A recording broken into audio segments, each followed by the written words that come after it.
Très très bon morceau. Sans doute de leur meilleur album en plus. Moi, c'est pas l'album avec lequel je les ai découverts, mais je trouve que ça reste le meilleur. C'est dommage parce que le son de la vidéo YouTube ne rend pas complètement justice, mais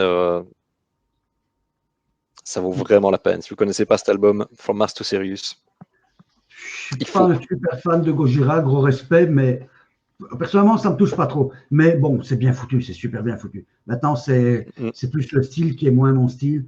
Ce que je proposerais, c'est qu'on fasse bon, la séquence d'Oli et tout ça, et qu'on passe l'interview de Guillaume un peu plus tard, parce que de toute façon, bon, c'est une interview qui a été enregistrée, donc pour les Pumianes, ça viendra après. Alors, on va d'abord passer à la séquence d'Oli. On va lui trouver son jingle. Ah oui, ça, quand Il même. faut Hein. le jingle d'Oli. On fait les choses dans les Alors, règles. Hein. que les gens dans le chat hurlent son nom, que les gens dans le chat crient, se déchirent sa chemise, car, Je ne m'appelle pas Henri. Hein. c'est juste. Et trouvons aussi parce que j'ai de plus en plus de bannières à passer. Donc ça, c'était Radio Rectangle, Fume, c'est du belge. Ça sera sur le site. Et sur cette adresse, vous pouvez trouver toutes les playlists que Jacques a fait. Vous pouvez écouter tous les podcasts. Et c'est que du belge. Et ça vaut franchement la peine d'être écouté. Et après, maintenant, donc, on switch, car Metal Factory. Et on va écouter le jingle. Non, Charles, même si tu écoutes, on ne va pas passer cinéma ce soir, parce que tu n'es pas là. On Les va absents aller ont au toujours premier tort. jingle que j'avais fait. Let's go. Elle est toujours coupée d'une façon assez abrupte. Alors, bon, tantôt, Jacques. Ah, attends, je vois qu'il y a 5 messages. Alors, il y a Pajou qui nous fait cinéma. Cinéma, de Cinéma. salle en salle et de film en Et puis film. ça doit faire Oli. Ouais, ouais, ça y est. Ouais, c'est bon, c'est correct. Je vois, il y a un hit trop, mais ça va, c'est bon. Ah oui, ouais, juste un. Ouais, Alors, Oli, en fait, c'est un mec qui a une bagnole qui s'appelle la DeLorean et il nous voilà. ramène dans le temps. Tiens, j'ai oublié de poser la question à Jacques, en fait. Ah oui, Mais bon, il y en aurait eu trop avec lui. ouais, Il aurait fallu un minibus de L'Oréal. Hein. voilà. Donc, Oli, tu montes en quelle année est-ce que tu nous amènes? Mais c'est le plus ancien qu'on ait jamais fait. Je ne sais pas si on ira beaucoup plus en arrière que ça. J'ai pris 1969. La raison pour laquelle je ne sais pas si j'irai beaucoup plus en arrière que ça, c'est que comme moi, mon truc, c'est le rock et le métal. Bon, en termes de métal, en 1969, c'était pas vraiment ça. Mais bon, ce qui est très chouette avec cette séquence-là, c'est que souvent on redécouvre des choses en préparant un petit peu. On trouve des petites anecdotes et des choses sympas. Mais je crois que c'est la première fois que j'ai vraiment appris des trucs que je connaissais pas du tout. Alors, je ne sais pas si je suis organisé ou pas, puisque d'habitude je vais un petit peu dans tous les sens. J'ai envie de commencer ici par simplement la petite remise en contexte historique au niveau de l'année, puisque c'est vrai que c'était une année qui suivait 1968, où il y a eu les fameux événements de mai 68.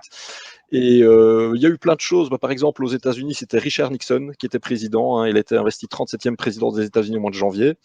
Alors qu'en Union soviétique, c'était Léonid Brejnev. Et entre les deux, on sait que c'était pas la grande entente. La guerre froide, c'était à ce moment-là.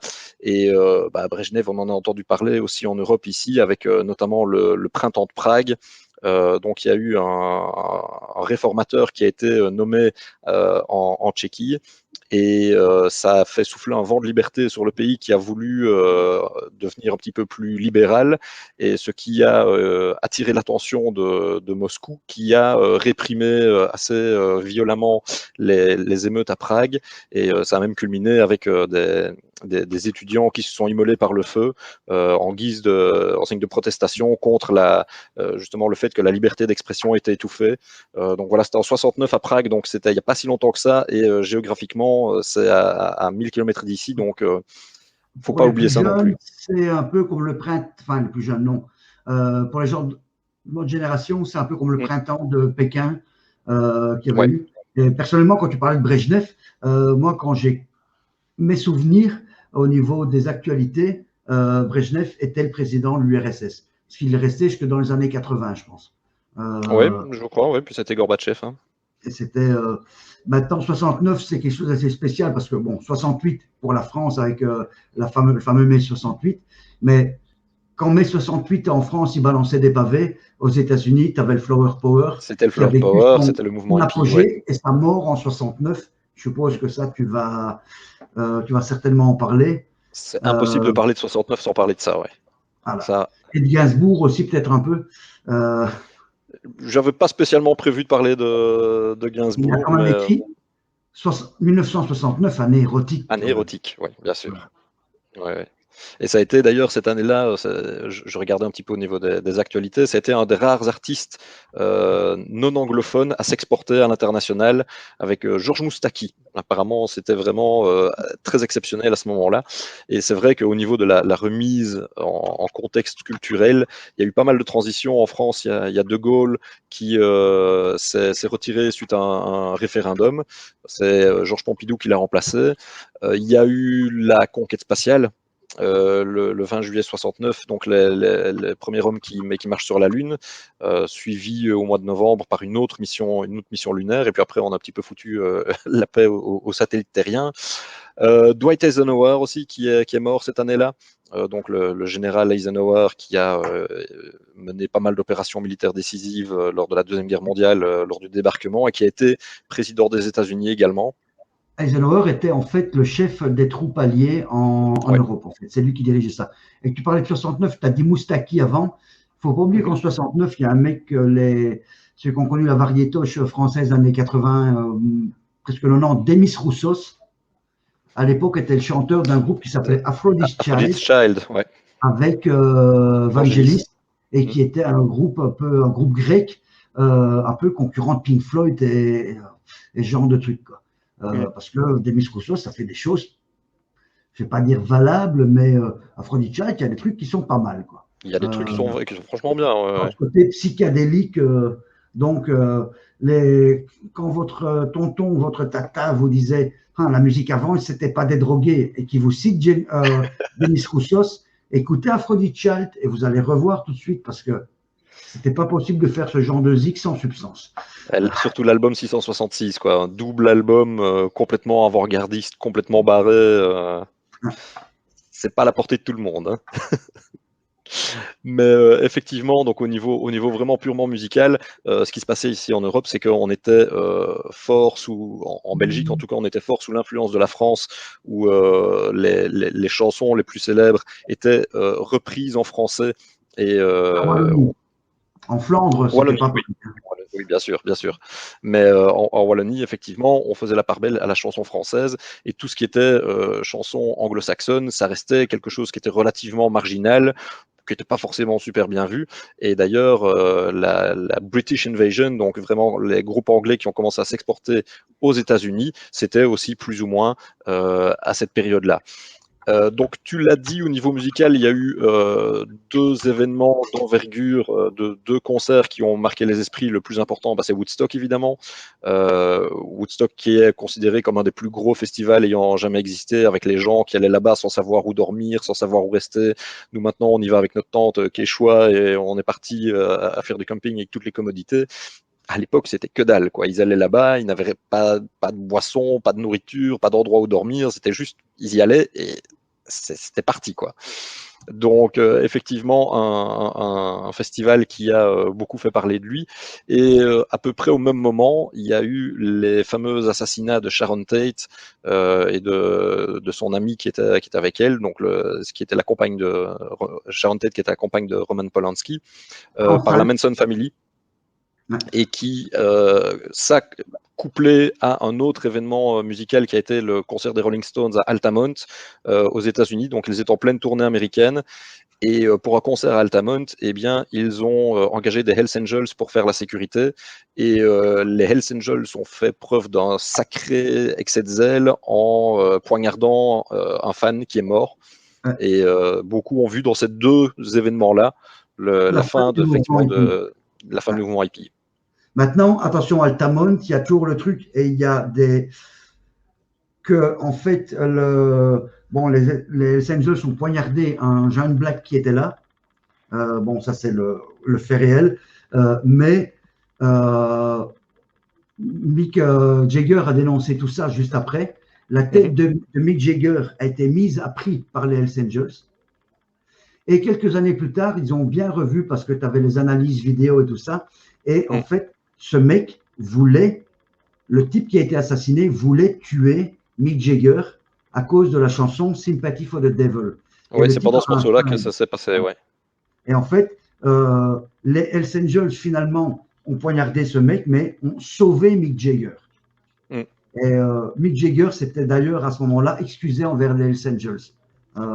Mais oui, on dit que Altamont, parce que les Stones sont passés à côté de tous les grands festivals hippies de ces années-là, qui étaient vraiment le nouveau truc, parce qu'on enterrait un peu la pop classique. Et les Stones, râlant de pas avoir eu ça, ont voulu s'organiser leur propre Woodstock et ils l'ont fait à Altamont, avec les Grateful Dead, Santana, Jefferson Airplane, Crosby, Stills, Nash Young et d'autres groupes. Et en fait, ça s'est passé très mal parce que les Hells Angels, en dehors d'avoir, on va dire, la sauvé Jagger, toute la journée, ça n'a été que provoque, bagarre. Et il y a un superbe film où tu vois les gens du Jefferson Airplane, de Grateful Dead, ils en parlent et ils disent, mais on flippait parce que tu avais cette ambiance complètement baston toute la journée et c'était absolument ignoble. Voilà. Ça, en fait, si on regarde sur YouTube, il y a moyen de retrouver les images de ce moment-là. En fait, on voit les Stones qui commencent et la caméra en plus est derrière eux, donc on voit vraiment le public. On voit le moment où les Hells Angels commencent à aller dans le public. Donc ça, on peut trouver ces images-là sur Internet assez facilement. D'ailleurs, pour voir ce qui se passait. Salut Oli, 3 seulement. Là, il en manque quelques-uns. Là, c'est pas assez, ouais. Mais bon, c'est une erreur courante, hein, donc on espérait convaincre Pajou de nous rejoindre ici à Bruxelles parce qu'il y a ici ces petites soirées, on est 3, t'imagines, la bulle. Mais non, Pajou n'a pas eu le courage. Ah là là. Zizi va Pajou. Donc voilà, moi je propose qu'on passe déjà maintenant un premier morceau pour casser un petit peu la monotonie de moi qui parle tout le temps. Je sais pas, on peut commencer par celui que tu veux. Je ne sais plus dans quel ordre je les ai mis. Voilà, tu me dis simplement celui que tu veux. Ben, on peut commencer par Janis Joplin peut-être. On a mentionné Woodstock. Donc je crois que j'ai choisi 2 morceaux qui sont tirés de concerts à Woodstock. J'aurais peut-être pu en prendre moins, je ne sais pas. C'est juste parce que ce sont des artistes qui pour moi ont été complètement marquants, ou en tout cas qui ont produit des moments complètement marquants. Pour moi, quand on entend Janis Joplin sur album, c'est déjà waouh. Ouais. Et quand on entend, c'est ma chanteuse préférée. Pour moi, oui, elle est dans le top 2, c'est certain. C'était une chanteuse exceptionnelle. Et là, ici, quand on entend ce morceau enregistré à Woodstock, c'est quasiment comme sur album. Sauf qu'il n'y a pas d'artifice, il n'y a rien du tout. La fille est sur scène, elle se donne et on a juste à se taire et total respect, quoi. C'est Je conseille d'écouter le triple album live de Woodstock, l'original. Cet album est absolument phénoménal. Même pour certains groupes, on va dire on aurait oublié, vous écoutez ça, c'est waouh. Voilà. Et ici, le morceau en question, c'est le morceau Try, puisqu'elle venait de sortir son premier album solo, puisqu'avant elle était avec le Big Brother Holding Company. Voilà. Et c'est Bill Graham qui avait poussé tout ça. C'est lui qui avait créé les 2 Fillmore, en Fillmore East, Fillmore West. Et on voit dans le film de Woodstock Bill Graham, parce que c'est lui qui a réussi à amener pas mal de groupes. Il s'occupait pas mal de, c'est lui qui s'occupait du Dead, tout ce genre de choses. Et qui est mort années 90 dans un accident d'hélicoptère avec Stevie Ray Vaughan, tout ça. Et perso, pour avoir bien connu son fils qui était un pote, et quand on rencontrait Bill Graham, c'était et c'était comment de connaître Joplin, et c'était comment de connaître Hendrix. Bah ouais, c'est normal. Hein, voilà. Donc Janis Joplin, Try, pour moi, je pense la meilleure chanteuse de rock de tous les temps. Bon, j'aime bien Wendy Williams, mais c'est pas le même registre. Non, là ici, c'est une chanteuse juste au top. Voilà. Qu'est-ce que tu veux dire, Énorme, quoi? énorme. Incroyable. Détail sur Joplin, il y a un film qui n'est pas sur Joplin à la base, qui s'appelle The Rose, avec Bette Midler. Et en fait, c'est l'histoire de Janis Joplin, mais sans citer aucun nom. Et en plus, la bande originale de ce film, chantée par Bette Midler, est absolument fabuleux. Honnêtement, je conseille The Rose à voir. Je vais t'envoyer le lien à la limite sur truc. Tu sais le downloader facilement. C'est Mhm. pour moi un film incroyable sur Joplin sans être sur Joplin. Mais tu Ouais. sens que quand tu connais l'histoire, c'est Joplin. Voilà. Bah oui, une fameuse membre du club des 27, hein, avec Hendrix aussi. Quand je disais que, justement que j'avais appris des trucs sur Hendrix, j'ai appris que son premier concert hors des États-Unis, ça avait été dans une petite salle de concert à Moucron. Ouais, c'est le seul concert qu'il a fait en Belgique. Et en fait, c'était un restaurant. C'était même pas une salle de concert, c'était un restaurant avec la salle de concert au-dessus. Et quand il est rentré par la porte avant, on lui a dit que le livreur, vu qu'il était black, c'était par la porte arrière. Ouais, ouais, on l'a pas laissé rentrer. Et apparemment, il y avait les fans qui s'inquiétaient que le concert soit retardé, que le concert ne commence pas à l'heure prévue. En fait, c'est Parce parce qu'en que fait, Hendrix était en train de se faire rabrouer par les sorteurs. il faisait des studios, il faisait du studio à Paris à ce moment-là, parce que Hendrix a été, vivait aussi grâce à ses sessions studio qu'il faisait pour un peu tout le monde. C'est pas qu'il jouait avec les gens dont il avait envie, mais il jouait pour qui il payait.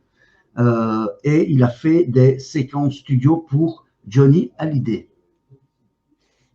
Comme Voilà. quoi. Euh,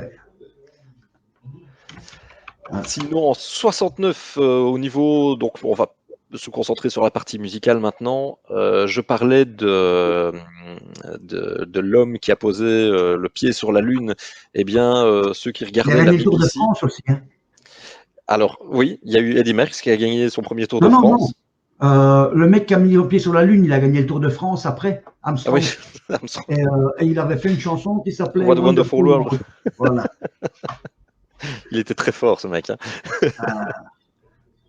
Euh, Mais ceux qui ont regardé vraiment donc les premiers pas d'Armstrong sur la Lune via la BBC ont eu comme bande son en fait le Space Oddity de David Bowie qui venait de sortir son deuxième album à ce moment-là et ça avait été choisi comme chanson pour couvrir l'événement.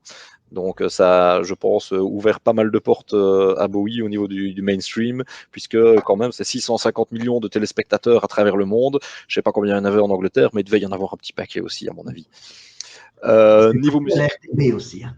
oui, à mon avis, Moi, c'est passé. mes parents m'ont expliqué qu'ils avaient regardé ça en live sur une petite TV noir et blanc. Voilà. Ouais, ouais, ça doit être quelque chose, hein. Mais On a fait donc, le premier pas sur Mars, nous. Hein. oui, c'est vrai, on verra peut-être, on ne sait pas, hein. Pour le moment, on voit quand même quelques belles avancées aussi, donc qui sait, qui sait. Quand Pompon disait tantôt que justement les groupes sortaient beaucoup de singles à ce moment-là, il n'y avait pas que des singles, il y avait aussi des albums. Et je veux pour exemple notamment Creedence Clearwater Revival qui a sorti 3 albums en 1969 et qui a réussi à placer, je pense, 3 ou 4 singles dans le top 10 la même année. Forcément, bah, évidemment, c'est facile quand tu sors 3 albums la même année. Une année aussi qui a vu l'explosion non, la naissance des Stooges et d'MC5. Je dis la naissance parce que lorsque l'album de Stooges, l'album éponyme, est sorti, eh bien, ça n'a pas rencontré un succès critique ni commercial énorme. Ce n'est que par après que le statut un peu culte de cet album s'est développé. D'ailleurs, je pensais que quelqu'un prendrait soit 1969 ou I Wanna Be Your Dog de cet album. C'est Pas pour ça que du je l'avais tout. pas pris. Non, non, il a été pris. Ah, il a été pris, parfait, super. Moi, par contre, il y a une chanson qui m'étonne qu'il n'a pas été pris, et c'est Flex, en fait, quand j'ai dit on va parler de 69, il m'a directement dit Born to be Wild. Et ça, personne ne l'a pris. Et ben voilà, comme quoi. Et là, je viens de la downloader parce que je me dis que c'est quand même ça et le film dont est l'extrait, c'est fabuleux. Mais enfin, je te laisse continuer. Non, mais il y a aussi la naissance du rock progressif, puisque King Crimson a sorti son premier album cette année-là. Et il y a d'autres groupes comme The Moody Blues, Procol Harum, Genesis, Yes et Pink Floyd qui ont sorti des albums de la même inspiration, donc de musique plus complexe. Et ça a développé vraiment le rock progressif à ce moment-là, comme Et la étant un Wallace genre à part Connection, entière. peut-être. Pardon? La Wallace Connection en Belgique. Oui, c'est effectivement avec le morceau Daydream qui a été un énorme hit qu'on connaît toujours d'ailleurs, donc c'est Ouais. que J'ai eu il a bien 45 fonctionné. tours. Trouve à la brocante de Je Bergen. suis pas surpris. Une année qui a aussi été une année charnière pour les Beatles, puisqu'ils ont donné leur dernier concert ensemble sur le toit des studios Apple à Londres. Ça a été filmé pour le film Let It Be, mais ça a été coupé après 3 morceaux par la police parce qu'il y avait des plaintes du voisinage pour nuisance sonore. Paul McCartney. Quoi? C'est hallucinant quand même. Attends, le dernier concert des Beatles. Et Coupé après 3 chansons je par la ne police. connaissais pas cette anecdote. Et ça a été. Attends. Parce que Ouais, les si gens ça a se été rendaient coupé. compte, quoi. C'est hallucinant. C'est fou, quoi. Hein. Et c'est aussi cette année-là que Paul McCartney a épousé Linda, que John Lennon a épousé Yoko Ono, qu'il a fait ses fameux bed-in, donc il invitait d'autres artistes et il invitait les gens en fait dans sa chambre d'hôtel en pleine lune de miel pour transformer ça en protestation contre la guerre du Vietnam qui était à cette époque-là également. Il y a d'ailleurs, ça je ne savais pas, mais lors de leur deuxième bed-in à Montréal, il y avait parmi les invités Timothy Leary, qui est considéré comme le pape du LSD. Donc voilà, il était là et il a assisté à l'enregistrement de la chanson Give Peace a Chance qui a été enregistrée lors de ce bed-in à Montréal. Donc ça c'est pour John Lennon, mais les Beatles ont enregistré l'album Abbey Road cette année-là, qui a été le chant du cygne, enfin pas le chant du cygne, il y a eu l'album Let It Be, d'accord, mais c'était la dernière fois que les Beatles étaient tous ensemble dans un studio simultanément pour enregistrer de la musique, avec la fameuse pochette iconique où on les voit traverser le passage pour piétons devant les studios. Avec toutes Et les donc, histoires qui vont avec, comme quoi McCartney était mort, qu'il avait été Paul is remplacé. Dead, Voilà. parce qu'on le voyait, il était pieds nus, ce qui est un symbole de mort, etc. Il y en a un qui est habillé comme un prêtre, l'autre qui pourrait être habillé comme un pasteur, comme un croque-mort, etc. Oui, ça va assez loin quand même. Ouais. Ouais, ouais. Il y avait des bonnes drogues à l'époque. Hein. Oh, oui, bah, Timothy Leary, hein. On en parlait au niveau drogue aussi. Enfin, on en parlera après avec Santana qui apparemment lors de Woodstock était en plein trip sous acide et qui voyait un serpent autour de sa main pendant qu'il jouait. Donc ouais, c'était Je bien. ne savais pas l'histoire du serpent, mais je peux confirmer de source sûre qu'il était en pleine montée d'acide lors de son concert à Woodstock. Ben voilà. Parce que j'en ai discuté avec lui, ce genre de choses. Ben moi, enfin, je sais pas si c'est vrai, mais c'est l'anecdote que j'ai entendue. C'est que quand il jouait, à un moment donné, il a vu un serpent s'enrouler autour de sa main pendant qu'il jouait. Il était comme possédé. Et c'est vrai, quand on voit les images, il vit bien son truc. Ça, c'est vrai. Ça a été une année charnière aussi pour les Rolling Stones, puisque outre le concert d'Altamont dont j'ai parlé, il y a le guitariste Brian Jones qui a quitté le groupe et Mick Taylor qui les a rejoints. Et Brian Jones, moins d'un mois après avoir été évincé du groupe, s'est noyé dans sa piscine, effectivement. Ça n'avait rien Voilà. à voir avec la drogue. Non, On certainement nage pas. moins bien sous acide, hein, c'est prouvé en fait. Ah, ça a été la seule expérience, peut-être, je ne sais pas. Nous ne parlerons pas de ça. D'accord. Mais donc, suite à ça, les Rolling Stones ont donné un concert gratuit en son honneur à Hyde Park, donc à Londres évidemment. Ça a été le premier concert live de Mick Taylor. Et au niveau du public, on estime qu'il y avait entre 250 000 et 400 000 spectateurs, ce qui est déjà plutôt pas mal en termes de public. Et si je ne me trompe, c'est lors de ce concert que justement King Crimson, dont on parlait tantôt, ils ont ouvert pour eux et ça a fait évidemment une belle publicité également.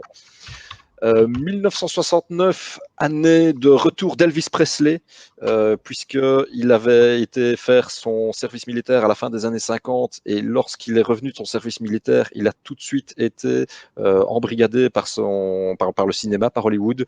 Donc il a enchaîné les films pendant 8 ans. Et en 1969, eh bien, il est retourné en studio et il est revenu sur scène de manière full-time.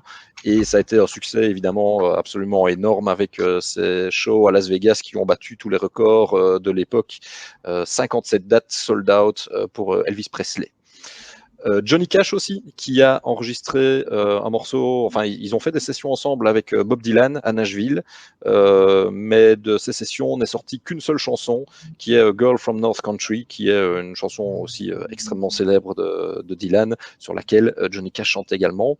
Et Johnny Cash a enregistré son deuxième album dans une prison. Donc, il avait d'abord fait le At Folsom Prison et puis il a fait Johnny Cash at San Quentin. Donc, les deux prisons dans lesquelles il s'est produit.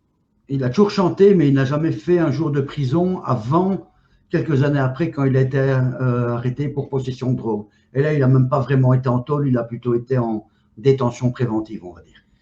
Oui, c'est L'argent, ça aide. Ça, c'est certain. Oui, il y a The Who qui ont sorti l'album Tommy, donc le rock opéra qui a connu vraiment un spectacle complet. Donc c'était pas juste des concerts, mais ils ont vraiment fait des représentations complètes de l'opéra rock Tommy. Et le reste, il y a des anecdotes qui sont un petit peu plus drôles aussi. Par exemple, il y a une femme qui s'appelait Vicky Jones qui a été arrêtée pour s'être fait passer pour Aretha Franklin lors d'un concert. Mais apparemment, elle a été tellement bonne dans son imitation qu'il n'y a aucun spectateur qui a demandé de remboursement à l'issue du concert. Donc je trouve ça assez génial, quoi. C'est quelqu'un qui est arrivé, qui se fait passer par Aretha Franklin, boum, ça passe, crème. Voilà. Il y a eu aussi le 14e concours de l'Eurovision qui a donné lieu à un quadruple ex-aequo parce qu'il n'avait pas de règles au niveau du règlement pour départager les groupes qui arriveraient éventuellement ex-aequo. Et il y a eu 4 pays, l'Espagne, les Pays-Bas, le Royaume-Uni et la France qui sont arrivés à la première place avec 18 points chacun. Ça aussi, c'est un petit peu insolite. Et peut-être l'anecdote que je préfère, c'est à propos des Turtles. Donc les Turtles avec le morceau So Happy Together que tout le monde connaît. Ils étaient déjà un petit peu sur le déclin en 1969, mais ils se trouvent. Ils ont été tous les deux chanteurs des Turtles, se retrouver dans les Mother of Experience de Frank Zappa. De Frank Zappa, tout à fait.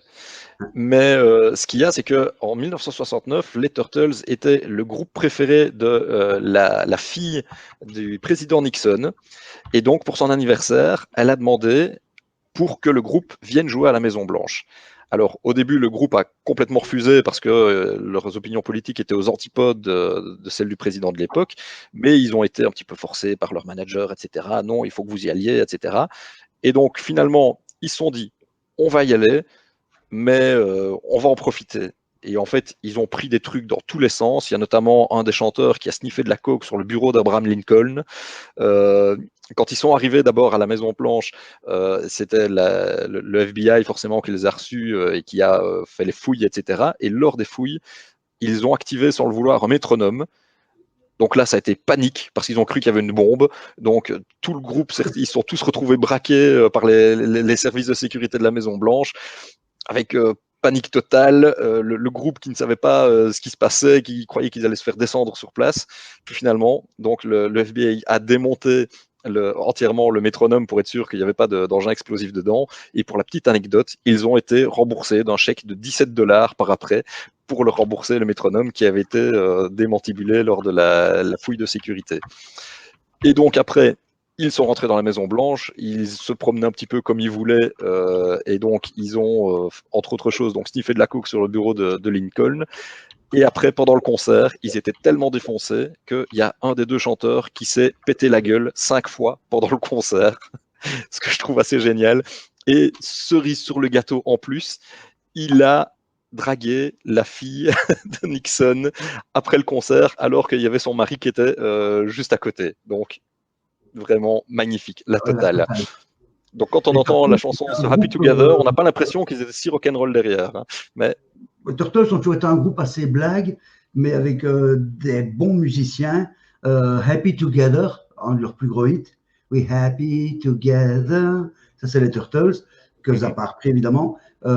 D'excellents musiciens, mais qui en plus sont partis avec Zappa parce que il fallait couper les Turtles parce que la maison de disques voulait pas vraiment sortir ce que eux voulaient. Donc c'est un peu pourquoi les Turtles après ont arrêté, sont partis un peu dans toutes les directions parce qu'ils n'avaient pas envie, quoi. Voilà, simplement. Euh, voilà, c'était ça plus des Turtles en fait. et sinon, niveau musique, J'ai encore un petit truc. oui, vas-y. On va, après le prochain morceau, quand tu lanceras le prochain morceau, juste après le morceau, je couperai et je relance directement l'émission. Comme ça, je peux garder l'enregistrement. Parce qu'autrement, si je passe les 4 heures, tout ce qui est après la 4e heure, je perds l'enregistrement. Et comme ça, je peux garder tout et faire le mix sur YouTube. Voilà. Au niveau des événements musicaux, il y a eu aussi un truc, bon, tout le monde connaît le SNM de Metallica, le Metallica avec l'Orchestre Symphonique de San Francisco. Ah, grande première. Non, au mois de septembre 69, Deep Purple a fait pareil avec l'Orchestre Philharmonique Royal au Royal Albert Hall à Londres. Donc c'était la première vraie coopération entre un groupe de rock et de la musique classique. Miles Davis a fait pareil la même année d'ailleurs en produisant l'un des premiers albums de fusion rock et jazz.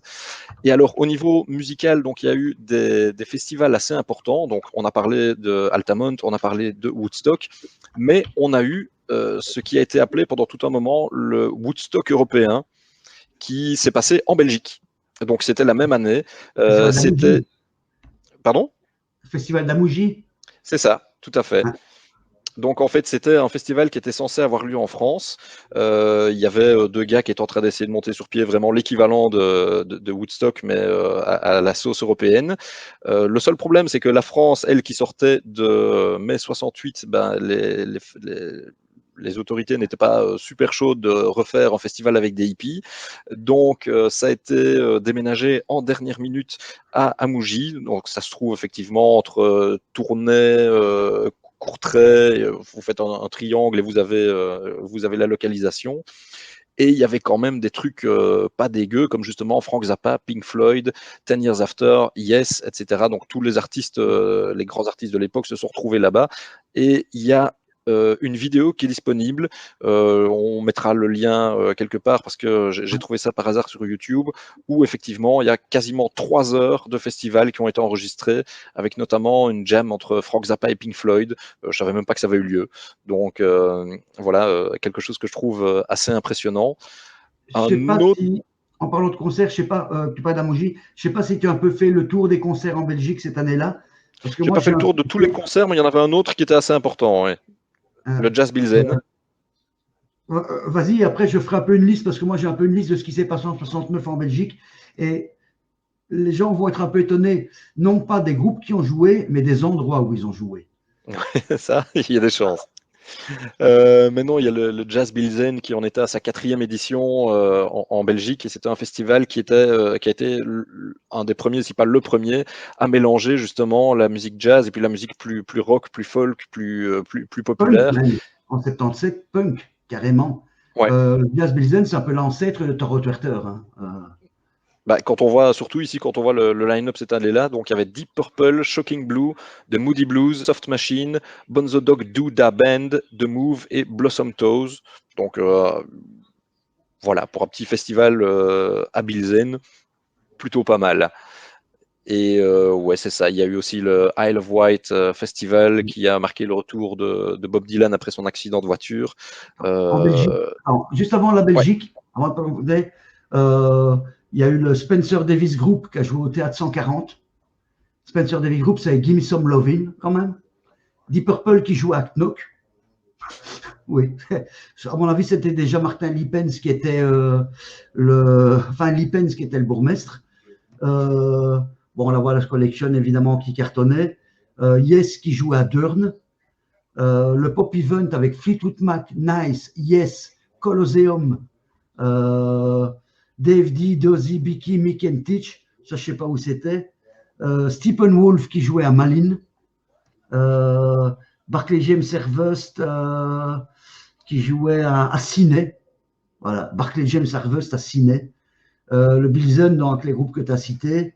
Qu'est-ce qu'il y avait d'autre? Un festival au Ezel avec Jason James, Air Apparent, pas les métalleux, hein, le vieux groupe Air Apparent de Gunt.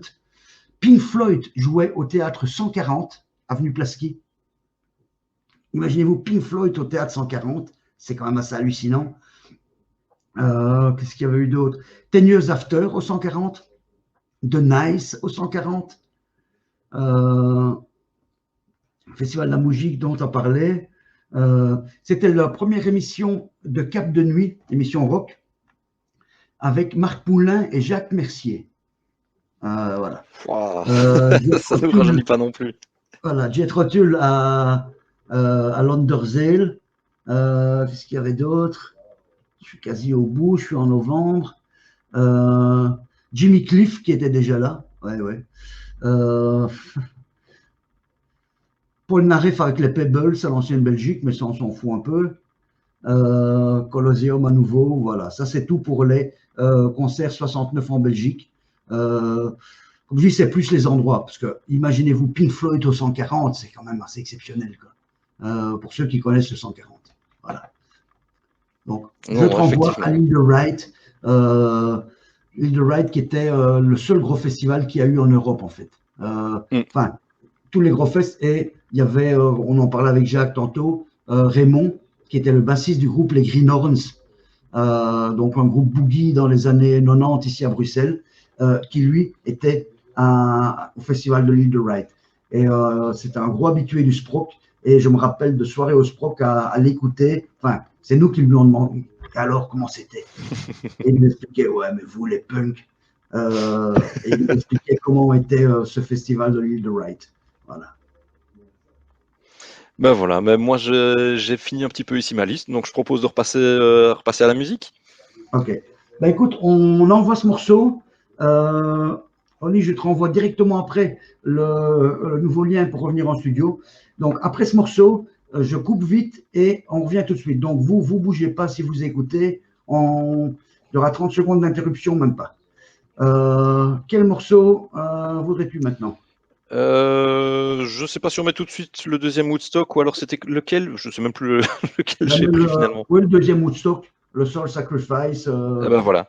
Donc bien. Santana effectivement qui sortait son premier album, donc c'est un projet qui à la base était constitué uniquement d'improvisation et puis qui à la demande de la maison de disques a commencé à sortir des morceaux un peu plus construits et ça reste évidemment bien connu comme étant un des premiers projets à mélanger les sonorités latino avec le rock. Sonorité latino qu'on entend bien comme il faut sur ce morceau. Excellent morceau d'ailleurs. De Carlos Santana, Woodstock.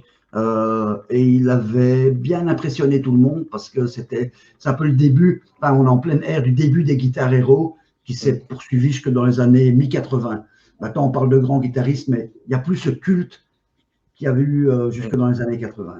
Mais quand on voit ce concert maintenant, il est toujours aussi impressionnant, il n'y a rien à faire. On peut ne pas être fan du style, mais il y a une intensité sur scène quand on voit ce qui se passe. Et Santana, la dernière fois que j'avais vu, c'était au Palais du Ezel, parce que bon, j'ai bossé pour un groupe qui avait ouvert pour lui.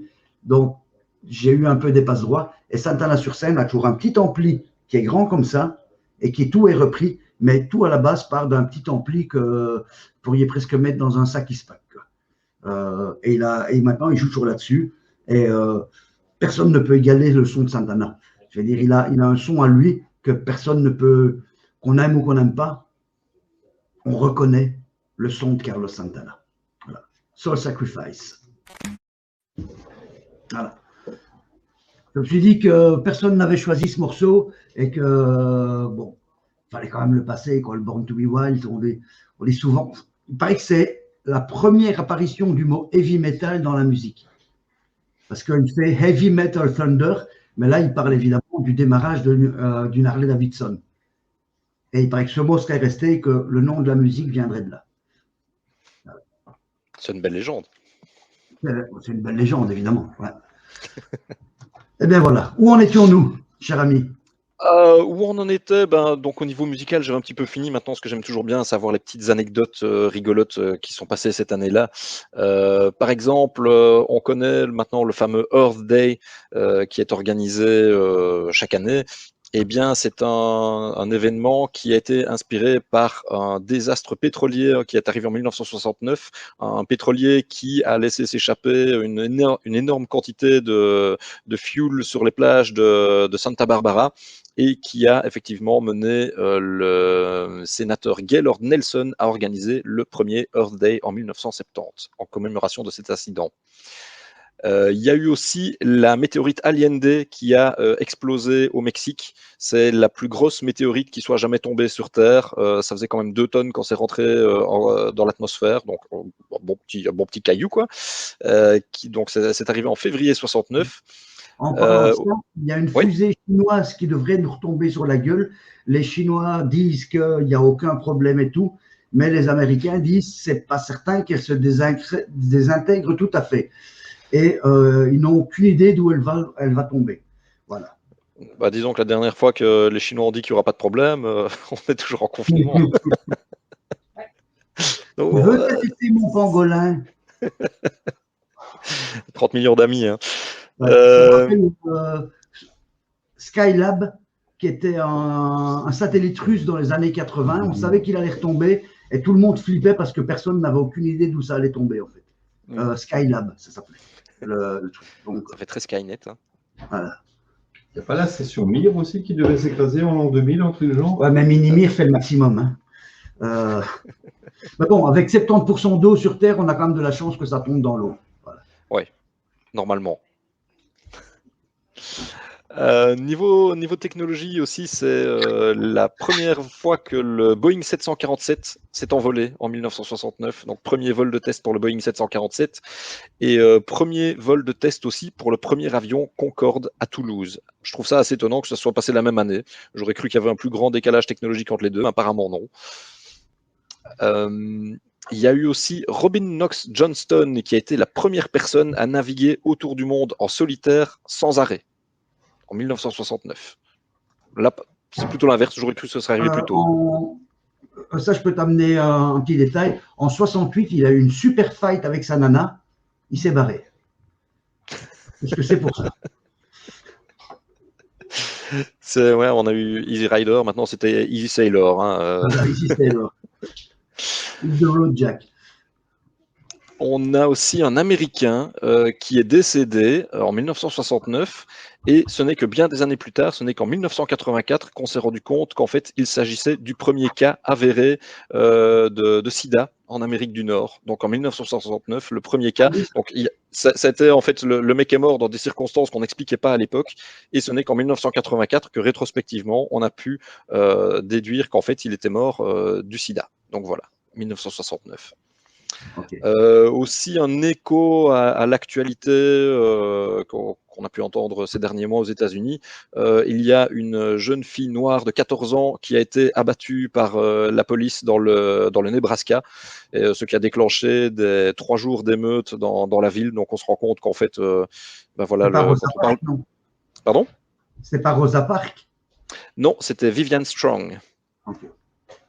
Mais donc, voilà, ce qu'il y a, c'est que quand on parle de racisme systémique, on a un bon exemple ici. Déjà en 1969, c'était le cas. Par contre, au niveau des mouvements gays, en fait, ça a été déclenché aussi en 1969 à New York avec les émeutes de Stonewall. Donc, ça a vraiment marqué le début des premières vraies manifestations pour l'émancipation des gays aux États-Unis, en tout cas. C'est aussi l'année aux États-Unis où les billets de $500, de $1000, de $5000 et de $10 000 ont été retirés de la circulation. J'ai toujours beaucoup de mal à imaginer quelqu'un qui vienne avec son billet de $10 000. Enfin, oui, peut-être pour acheter une maison, mais à part ça, je sais pas trop à quoi ça pourrait servir. 100 € ici, t'es emmerdé parce que tu sais très bien que la plupart des shops vont te le refuser. Quoi. Ouais, exactement. Il y a des billets de 500, j'en ai jamais eu un en main. Voilà. Non plus. Ouais, pour un sandwich, ouais, tu payes avec un billet de $100. Ah si, c'est un très bon sandwich. Moi, je me souviens quand je travaillais dans l'événementiel, on a fait un événement au Hilton à Rome. Quand on a eu fini, on a voulu manger un sandwich avant de reprendre la bagnole pour revenir en Belgique. C'était donc le bête sandwich triangulaire qui était bon, mais sans plus, c'était même pas un sandwich de grand luxe. On avait pris ça et 3 bières et ça nous avait coûté pas loin de 100 euros justement. Je crois qu'on était à 93 euros pour 2 sandwichs et 3 bières. Ben, si tu vas chez Katz à New York, l'endroit où ils ont soi-disant le meilleur pastrami, mais c'est des couilles, le fameux endroit où ils ont tourné le film When Harry Met Sally, chez Katz, avec Manu, 2 sandwichs, on en avait pour $40. Quoi. Voilà. Pajou disait Stonewall. Est-ce que ça a un rapport avec la chanson de Annihilator, Stonewall? Moi aussi, ça parle de ça. Je ne sais pas du tout. À vérifier. Bah, si tu veux, tu peux vérifier pendant que je continue mes petites actus.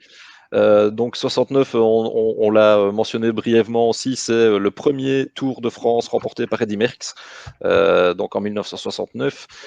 Pour la petite histoire, c'est marrant parce qu'en fait, il habitait Evere, où j'habite également, et il y a le terrain où il s'est entraîné. C'est là qu'il a vraiment commencé à faire du vélo, c'est près de chez moi. Donc ça, c'est rigolo. Je l'ai découvert récemment aussi. Il y a, bah ça j'en ai déjà parlé, donc les meurtres de la Manson Family. Il y avait Saïd qui en parlait dans la conversation Facebook. Il y a effectivement le film Once Upon a Time in Hollywood de Tarantino qui est inspiré de ces événements-là.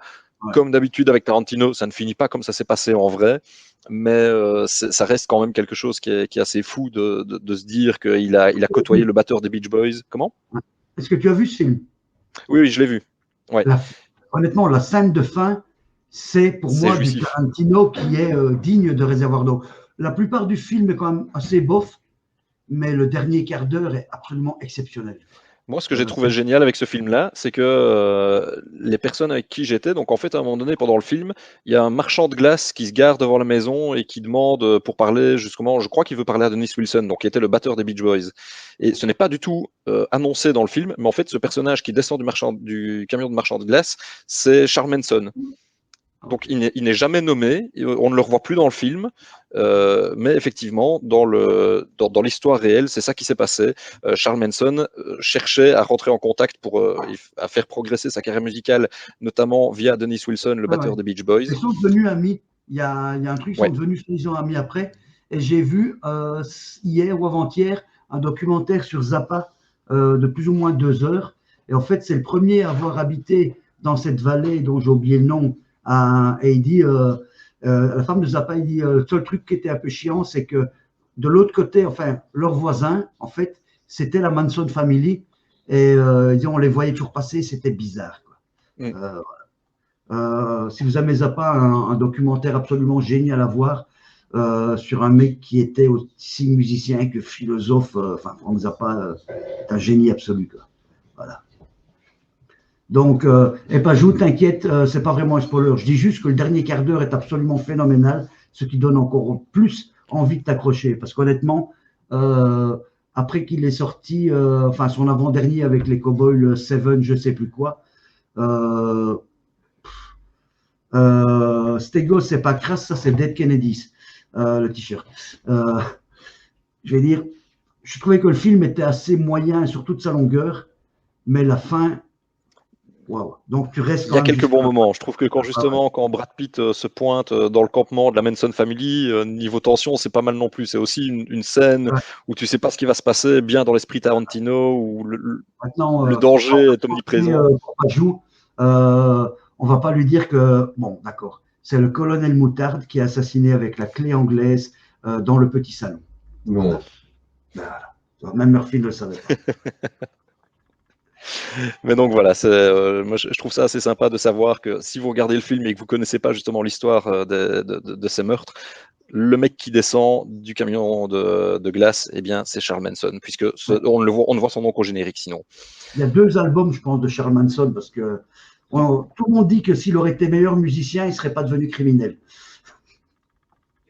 Bon, en fait, ce qu'il y a, c'est qu'au final, lui n'a tué personne. Techniquement. Peut-être un au début. Mais bon, je crois que je l'ai peut-être dit la semaine passée, ou je ne sais plus si j'en ai parlé avec Guillaume. C'est très bien maintenant que tous les gens brûlent leurs albums de Marilyn Manson et compagnie. Maintenant, moi, je dis toujours, il faut attendre le jugement et compagnie, mais bon, c'est clair que le mec était un gros fils de pute. Mais en même temps, continuer à adorer Charles Manson, il y a un problème, quoi. Charles Manson, c'est quand même le mec qui a fait à ses disciples de tuer une bonne femme qui était en cloque et d'arracher le bébé alors qu'elle le portait à l'intérieur. Donc, arrêtez de prendre Charles Manson pour un dieu vivant. C'est quand même il est mort. C'est un bon synopsis, ça. c'est un bon synopsis. On pourra en faire un film sur les serial killers. Ouais, Rosemary's Baby, par exemple, non? ouais, pourquoi pas. Je ne sais plus, j'allais dire un truc. Oui, bah si, un morceau de Charles Manson a été repris d'ailleurs par les Guns N' Roses sur leur fameux Spaghetti Incident. Ouais. D'ailleurs, Et c'était le morceau, soi-disant, Helter Skelter des Beatles qu'ils avaient inscrit sur les murs de la maison. Morceau complètement hors norme pour les Beatles par rapport à ce qu'ils ont fait avant.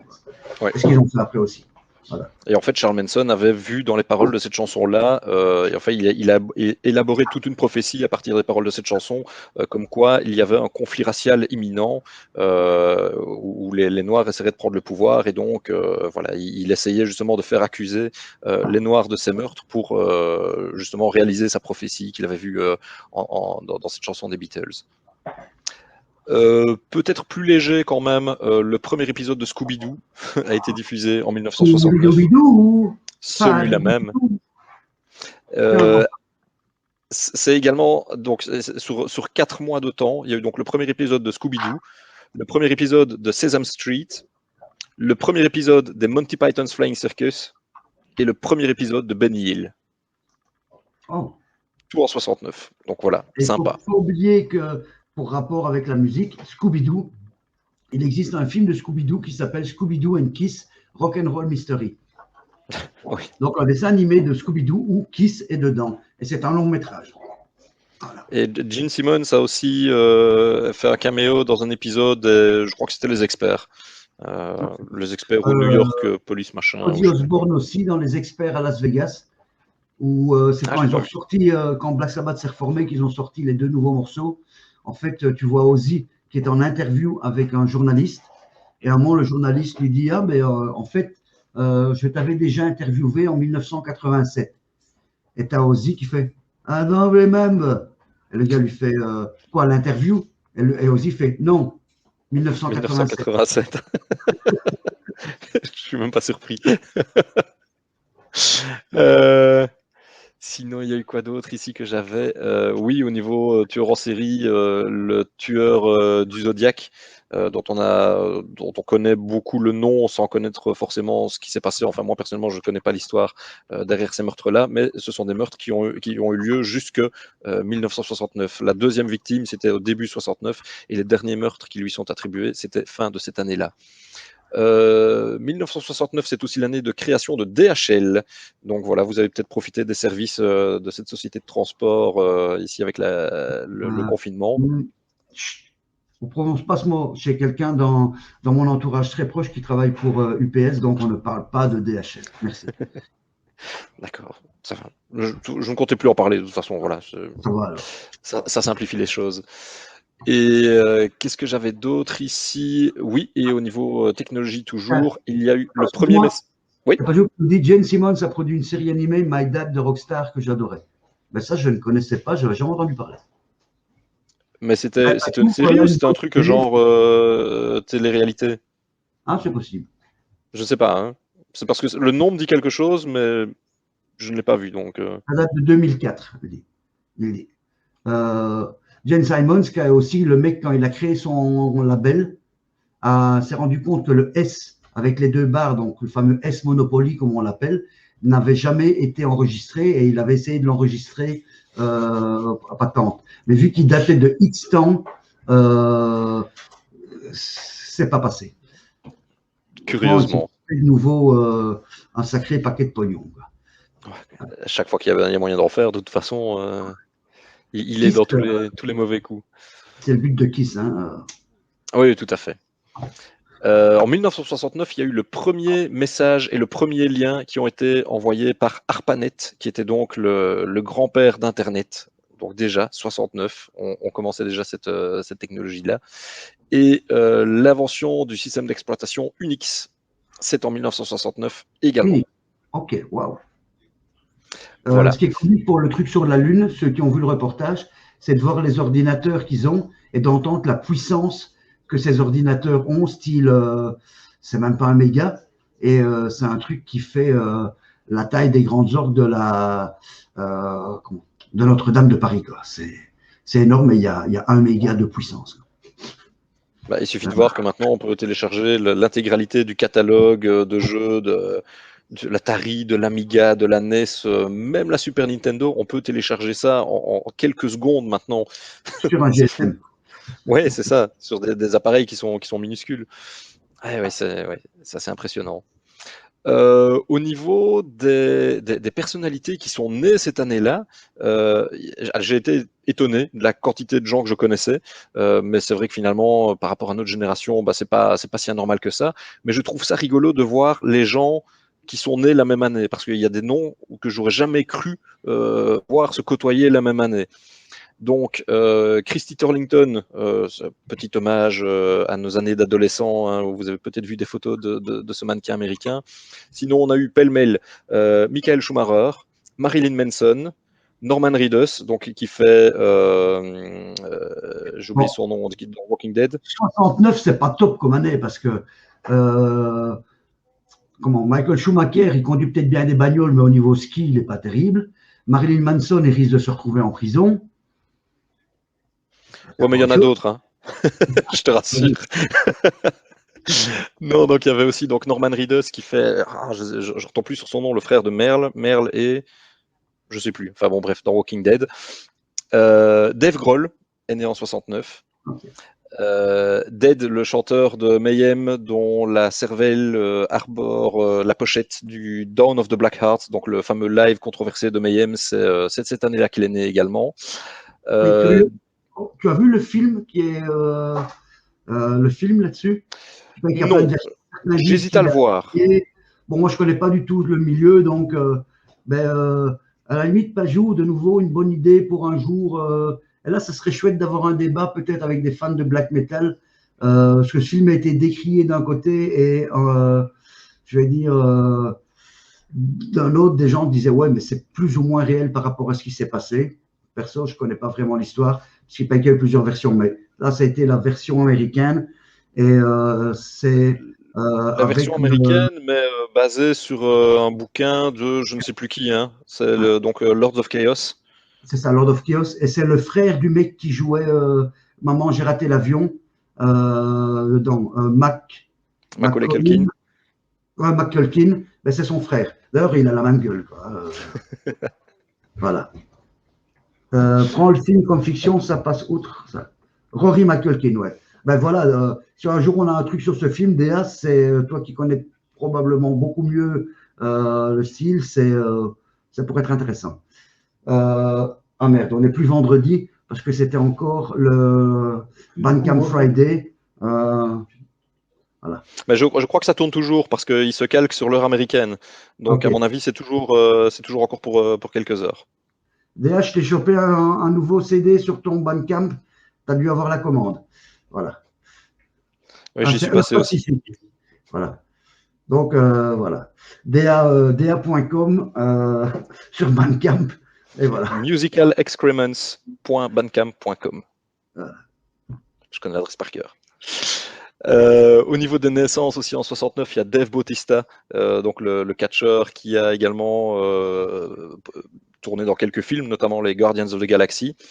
Jennifer Aniston, Burton Sibel, le chanteur de Fear Factory, James Dean Bradfield, le chanteur des Manic Street Preachers, Graham Coxon, le guitariste de Blur, Maria Carey, Renée Zellweger, Nikos Aliagas, pourquoi pas. Il y a eu Cate Blanchett. Murphy rigole ici. Ça montre que Murphy est un fan. Nikos voilà. Ouais, moi aussi, j'ai encore mangé grec ce midi, donc. C'est aussi l'année de naissance, 69, de Cate Blanchett, de Peter Dinklage. Si vous ne le connaissez pas, c'est l'acteur de petite taille dans Game of Thrones. Steffi Graf est né aussi en 69, tout comme Ice Cube, Oliver Kahn, le gardien de foot allemand, George Corpse Grinder Fisher, donc le chanteur de Cannibal Corpse, est né cette année-là, tout comme Jesse Pintado, paix à son âme, ainsi que Barney Greenway. Donc Jesse Pintado et Barney Greenway sont nés à un jour de différence. Jason Baker, qui est l'artiste qui souffre de, j'ai oublié la maladie dégénérative dont il souffre, c'était le guitariste de Cacophonie qui maintenant en est réduit à composer de la musique avec des logiciels adaptés à sa condition, puisque maintenant il est paralysé. Je veux dire que musicalement, honnêtement, ça m'a pas dérangé parce que le mec, à part enchaîner les notes de faire des solos, c'était chiant, quoi. C'est le fameux Mike Varney Team, Jason Baker, Friedman, et tous ces gars-là, ces guitaristes solistes, des guitaristes incroyables, mais qui n'étaient pas foutus d'écrire une chanson valable. Avis personnel. Toujours Là, il y a 15 métalleux qui vont m'envoyer des menaces de mort. C'est pas grave. Jennifer Lopez est née cette année-là également. Je savais pas qu'elle était dès 1969. Elle est plus toute jeune non plus, mine de rien. Triple H, le catcheur, qui était pote avec Lemmy, dont Lemmy il a piqué quelques chansons de Motorhead, d'ailleurs. Ouais, tout à fait. Michael Amott, le guitariste d'Arch Enemy notamment. Simon Baker, l'acteur qui joue le rôle clé dans la série The Mentalist. Max Cavalera, Justin Broderick de Godflesh, Edward Norton, Christian Slater, Matthew Perry de Friends, Jack Black, Jason Priestley de Beverly Hills 90210, le fils de Frank Zappa est né cette année-là aussi, Dweezil Zappa, Keith Flint de Prodigy. Il y a eu le Sean Crahan, donc le clown de Slipknot, Catherine Zeta-Jones, Erika Eleniak, Zach Galifianakis, je suis presque à la fin de la liste, vous inquiétez pas, Gwen Stefani de No Doubt, PJ Harvey, Trey Parker, le créateur de South Park, Spike Jones, Alex Webster, qui est le bassiste de Cannibal Corpse, Phil D de Korn est né cette année-là, Puff Daddy, Matthew McConaughey, Helen Pompeo qui est l'actrice qui joue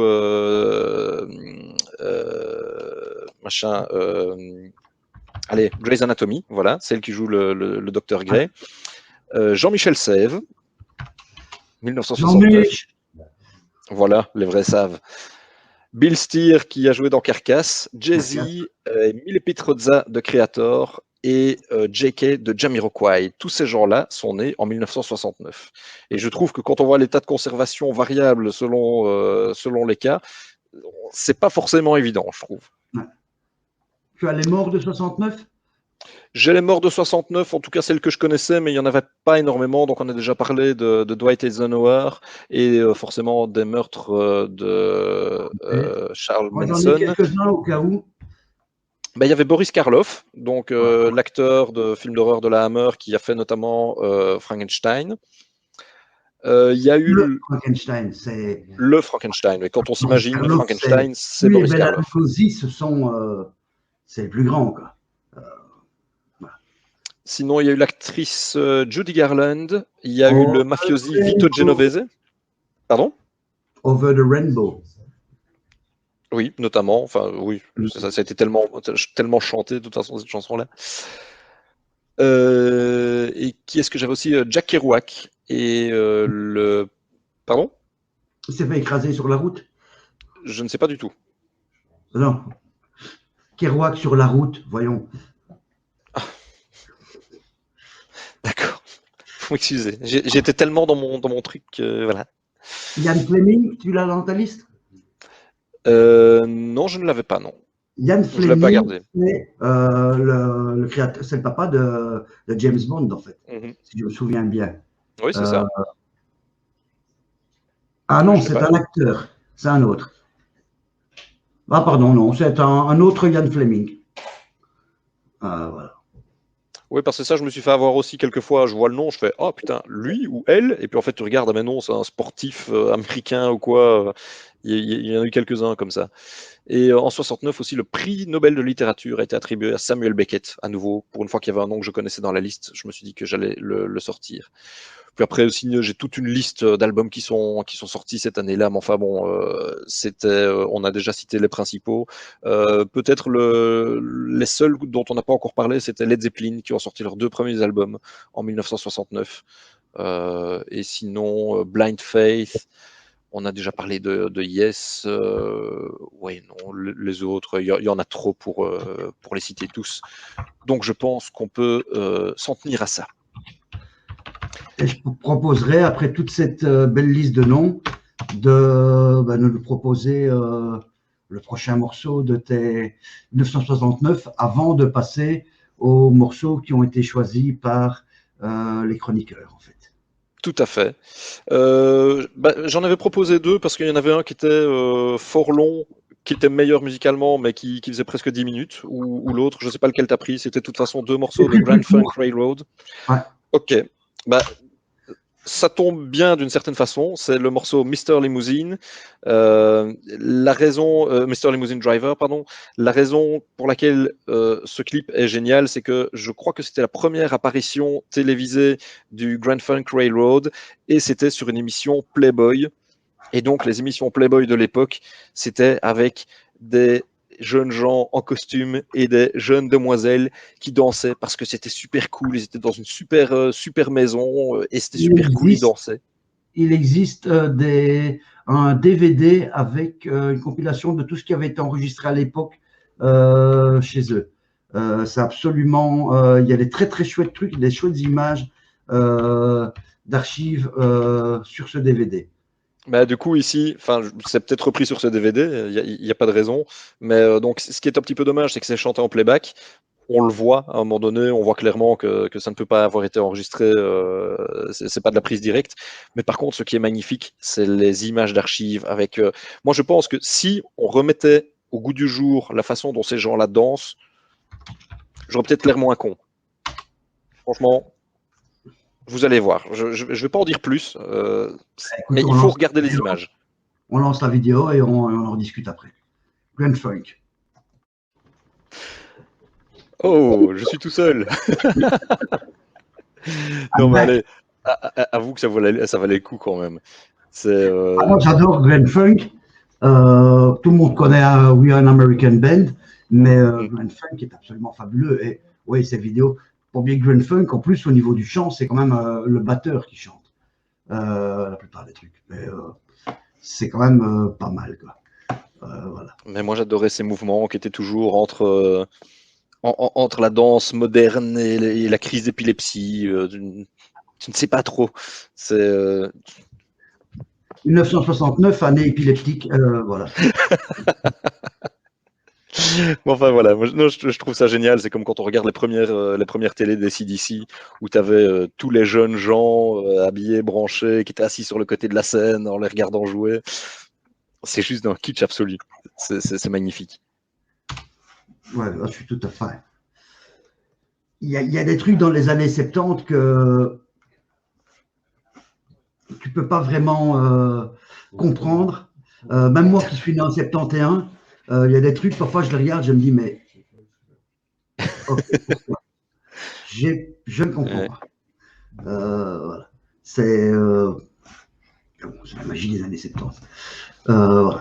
Alors, 69, je ne sais pas s'il y a d'autres trucs ou pas. Si on vous dit 1969, les gens dans le chat, je ne sais pas si ça inspire quelqu'un. Ah oui, Rory Culkin, Michael King, c'était le nom de l'acteur qui joue le mec. Dave de Euronymous. Ouais, c'est ça. Enfin, je ne sais plus lequel dans Lord of Chaos. Moi, je l'avais regardé sans. Je connais l'histoire de base, comme quoi ils avaient volé le truc. Et puis, bon, on connaît les gros trucs, je veux dire, le jeu de barbecue avec les églises et tout ça. Mais dans le film, il montre plus ou moins bien. Maintenant, est-ce que c'est réel ou pas? Je n'ai pas connaissance du truc assez pour le dire. Mais je trouve que le film était pas mal foutu et que c'était plus ou moins bien présenté. Voilà. Maintenant, 69, qu'est-ce qu'il y a d'autre? Je ne vais pas parler de foot parce que c'était le Standard qui a été champion, donc ça, on s'en fout. c'est. Ouais. Mais bon, 69, on parle aussi que c'est vraiment les débuts du côté métal. Je ne sais pas, le Helter Skelter des Beatles, si c'est pas de cette année-là. Ça doit être non, ça doit être juste avant parce que non, parce que il y a eu les meurtres de la Manson Family, Helter Skelter est sorti avant, donc Ça peut être sorti en c'est pas sorti non, 68, beaucoup plus longtemps. Hein. 1968. Ah bah voilà. Alors, on a quelques trucs. Je proposerais qu'on passe d'abord le morceau de notre invité de ce soir, c'était Jacques de Pierrepont, qui a un peu contourné le règlement, parce que l'album est sorti en 1970, mais ça a été enregistré en 69. Ça aurait même dû sortir, je pense, plus ou moins en 69. D'ailleurs, Elodie avait crié au scandale en disant « Non, c'est 70 », parce que je pense qu'autrement, elle aurait pris un morceau de ce groupe. En fait, pour moi, c'est un des groupes, comme toujours avec les Ramones et Motorhead, les plus importants de l'histoire du rock. Mais c'est Black Sabbath, en fait. Et Jacques a choisi le morceau Black Sabbath de Black Sabbath. Donc, s'il y a des gens qui doivent au cas où pisser et qui ne veulent pas rater les conneries qu'on dit, c'est le moment, il va faire 7 minutes. Mais que tout amateur de musique check cette vidéo, parce que la vidéo est absolument... c'est filmé, je crois que c'est 70 ou 71. Il y a complètement ce côté psychédélique. Il y a un Ozzy qui est tout frais, tout joli. Bon, il y a des gens qui disent ouais, Ozzy, il ne sait plus bouger au dernier concert et tout ça. Mais les gars, Ozzy n'a jamais réussi à bouger. Ozzy, c'est toujours planté dans son micro en faisant il prend son micro, il chante, il le remet, il frappe 2 fois dans les mains, il le reprend. Voilà, Ozzy, ça a toujours été ça. Il ne faut pas confondre Ozzy et Iggy Pop. On viendra à Iggy Pop grâce au choix de Pajou. Mais voilà, Ozzy, Black Sabbath, qui pour moi est un des... Bon, c'est la version de la vidéo, donc je crois qu'il est un peu plus court que la version de l'album. Je pense que pour moi, c'est ma chanson préférée de Black Sabbath. Et je trouve que c'est un des morceaux les plus importants dans l'histoire du heavy metal. C'est intro, quoi. Ça, vous pouvez écouter le métal moderne, mais il n'y a rien dans le métal moderne sans Black Sabbath. Même dans le hardcore, il y a énormément d'influence. Je trouve que dans Black Sabbath, ce son, cette façon de faire les trucs. En général, la basse suivait toujours les guitares. Et ici, la basse dans Black Sabbath a vraiment pris un rôle hyper important. Ce qui a un peu après disparu dans beaucoup de groupes de métal, par exemple dans Judas Priest, groupe que j'apprécie énormément, mais la basse, elle ne fait que suivre la batterie. Et je trouve ça dommage parce que c'est ce que j'aime dans le punk et le hardcore, la basse est souvent mise en avant. Voilà. Black Sabbath par Black Sabbath avec une vidéo assez psychédélique. Vous ne faites pas un trip, vous ne faites pas une alu, la vidéo c'est réellement comme ça qu'elle a été filmée.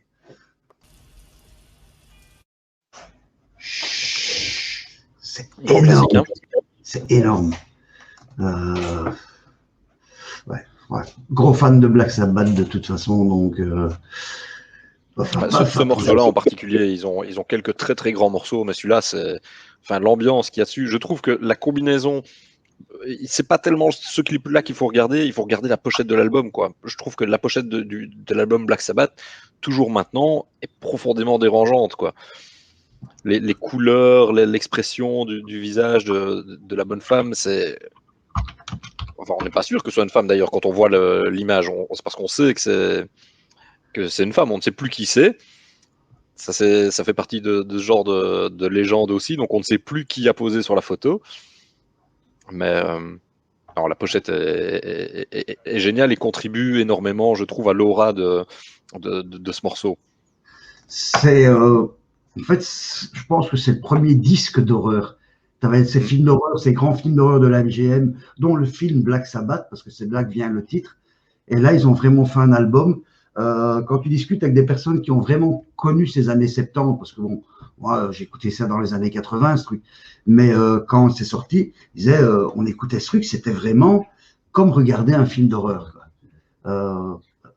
Dans le même style, tu as eu King Diamond qui a fait certains trucs après, et son album Abigail, qui est pour moi son meilleur album, va ressortir avec un comic book et tout des trucs comme ça. Tout à fait, ça vient d'être annoncé. Ouais, ça peut être vraiment très très bien, ça. Enfin, moi, je sais que je vais le recevoir. Déjà commandé ou Oui. en passe? En passe. Ah ouais, parce qu'en plus, c'est une édition limitée. Et je me dis, vu que c'est mondial, il y a X éditions. Je me suis dit, je ne prends pas le risque, je le commande. T'as bien fait. Alors, que je vois un peu les autres choix. Ben, il y a en fait, Elodie avait choisi le morceau Coven, enfin le groupe Non, Coven, le groupe Coven, oui. qui a fait une chanson qui s'appelle Black Sabbath, justement. Mm. Donc, je trouve que c'est une bonne transition. Je ne sais pas si tu connais un peu le groupe Coven, pour en parler. Pour en parler, non. Je connais un petit peu le groupe, j'ai déjà entendu les morceaux. Bah, c'est un groupe qui est emmené par une chanteuse, hein, une grande blonde dont je ne connais pas le nom d'ailleurs. Mais c'est un groupe assez mythique qui, je pense, n'a pas fait parler de lui pendant des années et a effectué un retour assez remarqué il n'y a pas très longtemps. Et Euh, tu veux quelques détails un peu. On dit toujours que le heavy metal est plutôt anglais, mais ça, c'est de nouveau un groupe américain qui date de 1967, donc avant Black Sabbath, mm. qui a sorti une chanson qui s'appelle Black Sabbath et dont le chanteur, je crois que c'était le chanteur, s'appelait Oz Osborne. Comique quand même. Oui, Euh, ça fait beaucoup de coïncidences quand même, hein. Alors que pourtant Ozzy, c'était son surnom depuis qu'il était gamin, et Mm. Osborne, c'est son vrai nom de famille. Quoi. Voilà. Ouais. Et le mec était à fond dans tout ce qui était occulte, un petit peu comme enfin, le bassiste, il s'appelle Greg Osborne, c'était voilà le bassiste. J'étais fan de tout ce qui était Jimmy Page, Alice Cooper, les Yardbirds, et probablement fan de Aleister Crowley, Mm. qui était un peu la référence dans tout ce qui était occulte, rock'n'roll, parce que le mec prônait la sexualité libre, les drogues et tout ça. Voilà. Alors, Flex, on parle de quoi? Ben là, on parle de 1969 et Men at Work, c'est dans les années 80, donc ça compte pas. Flex, Buzz. Au lieu de dire des bêtises, prends ton vélo et rejoins-nous ici, parce qu'on est avec Murphy et Manu et on a besoin d'un quatrième pour faire une belote. Voilà. Ah, Murphy est derrière moi. Et on sait déjà qu'il y a l'as de pique, hein, le Ace of Spades. Et bon, pour ceux qui veulent, si on est plus que 4, c'est pas grave, on trouvera un autre truc. Un tournoi. Donc, voilà. Qu'est-ce qu'il y a d'autre à dire sur ce groupe? Bon, c'est de l'underground rock. Heavy Emphasis avec la plupart des paroles avaient sur un côté diabolique. Ils tiraient beaucoup de leurs morceaux par rapport à des bouquins comme The White Witch of Rose Hall, basé sur l'histoire de Annie Palmer. Aucune idée de ce qui c'est. L'album se termine par un morceau de 13 minutes, une prière satanique appelée Satanic Mass. Voilà. Tout un programme. Donc, vraiment, ce côté.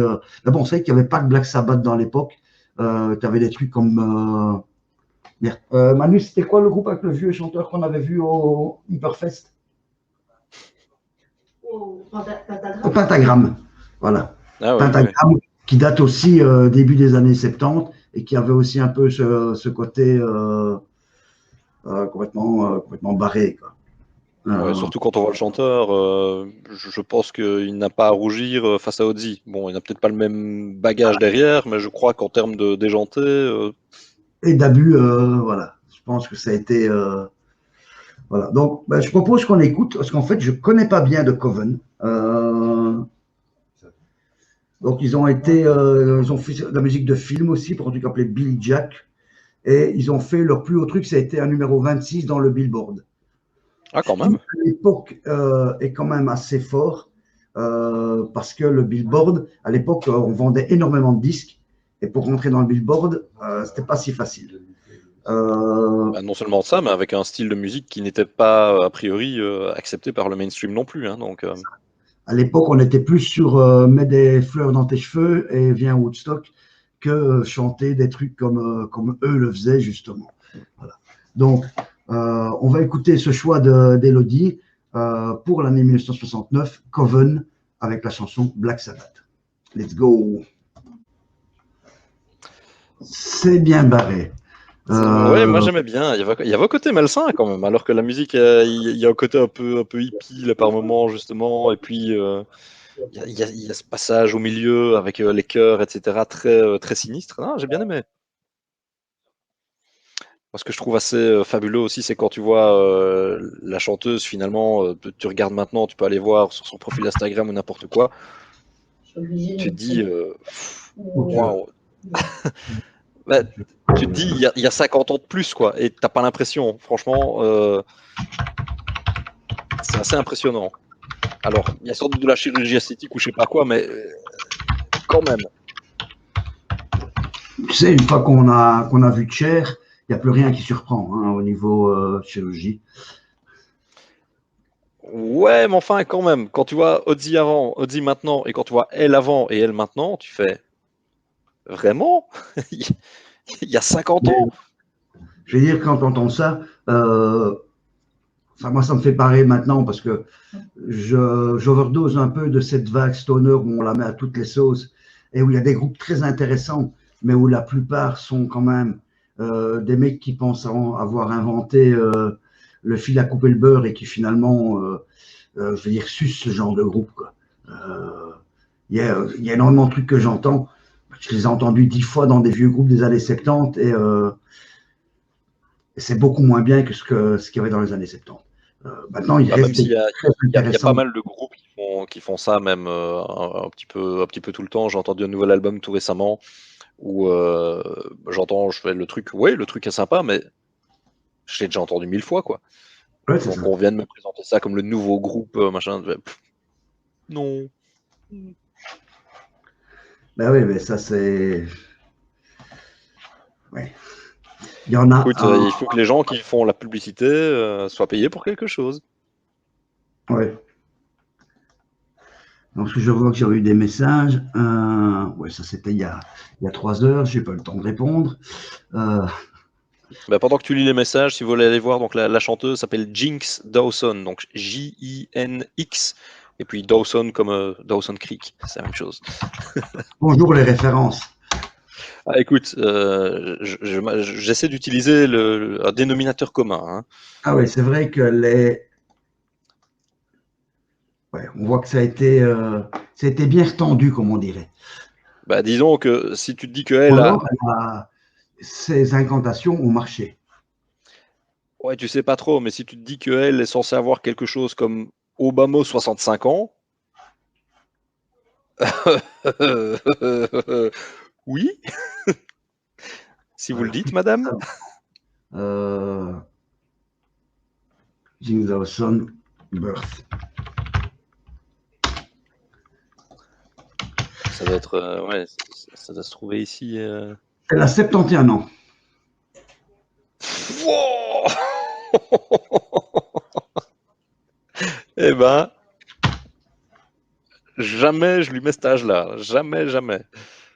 Ouais, quand je tape Jim Dawson 2020, mais bon, elle peut pas trop. Elle a une expression sur son visage. Si elle la change trop, les agrafes pètent. Ah oui, mais ça c'est certain. Bon, à un moment donné, je veux bien qu'on parle de Euh, magie, mais ça relève presque plus du miracle là, hein. pour répondre à Stego, non, on n'a pas passé les Allemands. D'ailleurs, je vais regarder ce que les Allemands nous avaient sorti en 69. Le premier Euh, album. c'était le premier album, simplement, Ouais. avec No Man You No More, Not Crystal Ball, Weeping Post. Ouais, la version Weeping Post en studio fait 5 minutes 17, alors que la version live, par exemple, du live de Fillmore S, je crois qu'elle en fait, elle fait un quart d'heure, 20 minutes, et c'est un morceau absolument fabuleux. Mais on va quand même continuer dans les choix de la soirée, et je proposerais de passer au choix de Tan pour relaxer un petit peu le truc. Tan, il nous a choisi Isaac Hayes, si je me souviens bien. Ouais. Isaac Hayes avec Shaft. il a marqué Shaft. Ouais. C'est ça, hein? Je me trompe Isaac pas. Je Hayes, confonds pas. Isaac Hayes est le mec qui a fait la musique de Shaft, évidemment. Je me suis amusé, on l'a regardé ici, le Shaft original, donc de Red Night in Harlem. Ouais, ok. C'était pas mal. Et, par On s'en contre, souviendra plus pour la musique. Ouais. Il y a 2-3 ans, parce qu'il y a eu un deuxième shaft dans les années 2000 ou 90 avec le copain de Travolta dans Samuel L. Jackson. Samuel L. Jackson. Et en fait, finalement, on se retrouve, et il y a un nouveau shaft qui est son petit-fils. Et en fait, on se retrouve à un moment avec une scène avec les 3 shafts au même moment. Et Pajou, juste après Isaac Hayes, ça sera ton morceau. Mais t'inquiète, ça passera. Voilà. Mais ça doit. vu que tu as décidé d'être spectateur uniquement ce soir, eh bien, tu passes après. Voilà. Avec un billet tellement fort. Non, je comprends. C'est petit, c'est petit. Pajou c'est mesquin, ça. C'est mesquin. Pajou, il a cogné sa tête. Pajou doit. Et c'est la faute à Flex qui laisse traîner ses guidons de vélo partout. Bon. Le Isaac Hayes, un morceau fabuleux, Walk on By. Je crois que tout le monde le connaît. Et, Isaac Hayes, je pense que c'est lui aussi qui est le cuisinier dans South Park. South Park. Big Balls, c'est lui. My Big Black Balls. Chocolate Salty Balls. Salty Balls. Il était aussi à Woodstock, en parenthèse, Isaac Hayes. Ah bah ouais. Ça nous rajoute. Wow. Langoureux assuré. Sûrement tout le monde parle toujours de Barry White, mais je trouve qu'Isaac Hayes, c'est quand même. Il se bat bien, hein. Ouais, c'est sûr. Il y a un autre niveau. On s'appelait peut-être moins Jamel Debbouze, mais je m'en fous. En fait, je pense que c'était chez. Comment ça s'appelle dans Nulle part ailleurs, où ils avaient reçu Barry White et tu avais Jamel Debbouze qui était aussi dans les invités. Et Jamel Debbouze ne savait pas où se mettre tellement c'est un fan de Barry White. Et c'était assez comique parce qu'il essayait de baragouiner en anglais.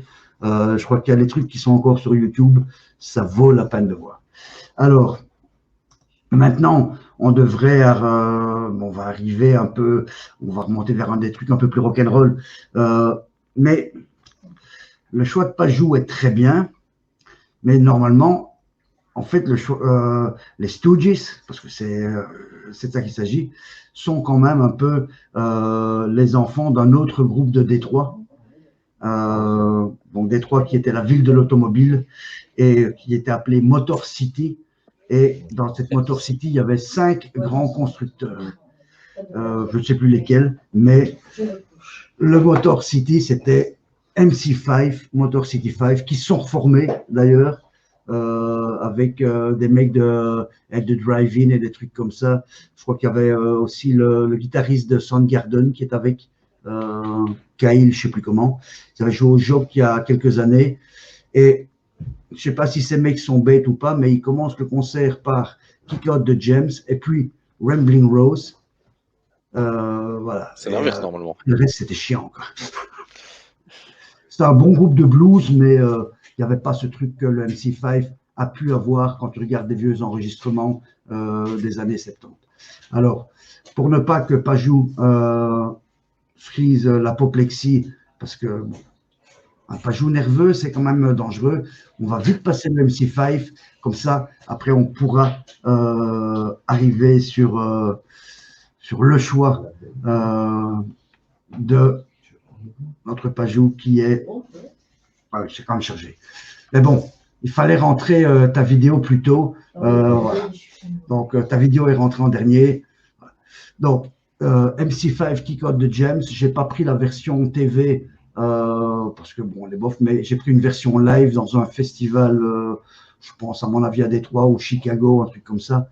Et là, on voit que MC5 est quand même vraiment le premier groupe, entre guillemets, du proto-punk qui a influencé aussi bien le punk un peu plus tard que le hard rock un peu plus violent dans les années 70. Un Ted Nugent et des trucs comme ça qui ont été vers un rock plus... parce que bon, les groupes comme Deep Purple, Black Sabbath avaient ce côté très lourd mais plus lent. Et puis il y avait ce côté hard rock un peu plus violent des groupes comme AC/DC qui sont arrivés après. Je pense que sans MC5, il manque un chaînon dans la chaîne. Il y a eu 2 reprises, juste pour la petite histoire de cette chanson-là, enfin 2 qui me viennent à l'esprit en tout cas. Il y en a une par les Presidents of the United States of America, sur leur tout premier album. Et il y a eu une reprise aussi par Rage Against the Machine sur l'album Renegades, donc leur album de reprise également. Il y en avait une autre de je sais plus qui était très bien, mais enfin, le problème c'est que ce morceau, dans l'original, est tellement fait d'une certaine façon que c'est comme reprendre Ace of Spades, c'est quasi impossible de le faire valable, ou alors tu dois vraiment le changer et le faire en acoustique. Mais ça, le problème, c'est que Lemmy l'a fait aussi en acoustique, donc c'est quand même un nouveau perdu. Ouais. Ah, peut-être que si Déa nous ferait une reprise de MC5 Kick Out de James, il pourrait y amener quelque chose. Voilà. Funeral Doom. Au Funeral Doom, ouais. Kick Out the... Enfin, c'est plus lent, ça. Kick Out the James, motherfucker. C'est un peu abrupt, la fin, là. Ouais, mais c'est... Enfin, quel putain de... Enfin, tu sens vraiment cette rage et compagnie. Et un truc avec le MC5, c'est que quand tous ces groupes, à cette époque-là, c'était vraiment le côté Woodstock, côté psychédélique, hyper peace and love. Et ces mecs se sont pointés avec cette violence énorme. Ils étaient même surveillés par le FBI. Il y a un film sur eux. Leur manager, en fait, a été arrêté pour complot contre l'État ou je sais plus quoi. Voilà. Tu imagines le truc complètement barge. Et pour arriver à... Voilà, on est arrivé à Détroit. Mais on va quand même passer à l'autre groupe de Détroit. Je crois que j'ai passé toutes les autres vidéos. Coven, celle-là c'est passé. Ah, il y aura encore celle de Saïd, mais ça peut aller un peu plus tard parce que c'est un morceau qui fait 7-8 minutes. Ouais, tout est passé. Et j'ai aussi chopé, comme Stego parlait des Allman Brothers. Pour terminer l'émission, je passerai le Weeping Post des Allman Brothers. Il fait 11 ou 12 minutes, mais c'est une version live enregistrée en 1970 au East. Comment c'est fait? Live at Fillmore East.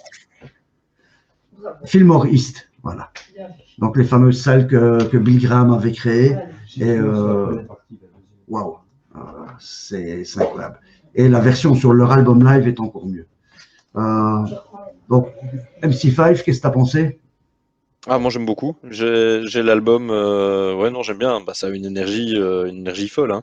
Et ce qui est fou, c'est qu'ils avaient tapé sur l'album original Kick Out the James Motherfucker, ce qui les empêchait de passer sur la plupart des radios qui devaient, je vais dire, essayer de zapper le Motherfucker.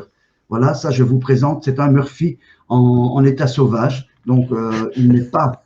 Voilà, voyez, voilà, doucement. Il faut l'approcher doucement parce que, voilà, c'est un.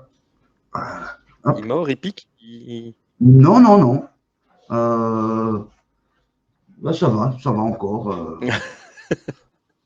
Mais bon, j'ai l'air d'un métalleux, mais en fait, non, j'ai eu une morphure d'un Murphy. Il me manque un doigt. Bon, au lieu de dire des bêtises, le morceau que notre ami Pajou nous a choisi, ben, c'est le gros classique des Stooges. C'est bien parce qu'en général, on évite toujours ce morceau-là, mais à force de l'éviter, on oublie de l'écouter. I Wanna Be Your Dog, je crois que c'est une version live. Voilà. J'avais hésité aussi avec le morceau 1969 parce que je me suis dit, bon, le morceau 1969 pour l'année 1969, ce serait bien, mais ouais. je préfère I Wanna Be Your Dog. Je suis tout à fait d'accord avec Pajou, il n'était pas dans la liste, ça manquait, ouais. C'est comme le Steppenwolf. En fait, c'est Flex, quand on a parlé de 69, qui a dit Steppenwolf, le Born to Be Wild. Et je me suis dit, putain, ouais, personne n'a pensé à mettre Born to Be Wild, qui est quand même un morceau clé aussi. Bon, Stooge, I Wanna Be Your Dog. Et puis après, il y aura le morceau de Saïd, et puis le Allman Brothers. Et puis après, je pense que je vais rejoindre les deux Lascars et faire la fête. Je voulais vous grimper dans un taxi, vous venez nous rejoindre. Ça va, les voisins ne voient pas qui rentre. Voilà. Et Stooge, I Wanna Be Your Dog. Et Ouch, c'est quand même autre chose que la version de Slayer. Ouais. Premier album. Quoi. Avant qu'il essaye de faire des reprises de chansons françaises, parfois un peu casse-couille. Voilà. Alors, Fortunate Son, non. Les Creedence, non. Et je vais vous dire qu'honnêtement, je ne vais pas rester super tard parce que j'ai aussi un pote qui est à la maison, donc je ne vais pas passer uniquement ma nuit sur le PC. J'ai dit, ceux qui veulent, ils peuvent nous rejoindre. Ils savent où me contacter. Moi, j'ai aucun problème à avoir la boule. La bulle élargie. Alors, qu'est-ce que Saïd nous avait choisi, lui? Ah oui, Saïd nous a choisi le Jeff Beck Group. Voilà. Jeff Beck qui a été le 3e guitariste des Yardbirds. Yardbirds, c'est quand même un groupe un peu fou parce que le premier guitariste, c'était Eric Clapton. Après, il y a eu Jimmy Page, il y a eu Jeff Beck, encore quelques autres après. Et en fait, le chanteur des Yardbirds a continué jusque dans les années 80, parce que dans les années 80, il avait même joué dans une concentre Harley qui avait eu au barrage de l'Odeur.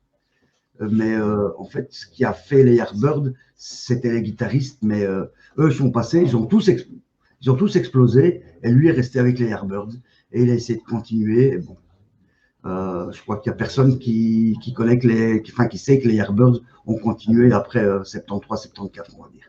Tu me l'apprends. Et ouais, ils ont continué avec des jeunes guitaristes qui n'étaient pas mauvais, parce que bon, il fallait quand même assurer après la place de Clapton, Page et Beck, excusez du peu, mais bon, ça n'a plus jamais rien fait. Jeff Beck, donc, qui a aussi joué avec Rod Stewart, si je me souviens bien. Je vérifie ça. Ouais, Jeff Beck, c'est le choix de Saïd et il nous a choisi. Le nom du morceau, c'est Rice Pudding. Et il m'avait dit, si c'est trop long, on peut mettre Hangman's Knee, mais il passe. On va dire qu'il passe. Avant ce long morceau, pardon, Saïd m'a demandé de passer Mama Killa. Je vais même mettre le lien, je dois l'avoir quelque part ici. Personnellement, je ne l'ai pas encore écouté. Mama Killa. Ils ont une nouvelle sortie bientôt, c'est ça?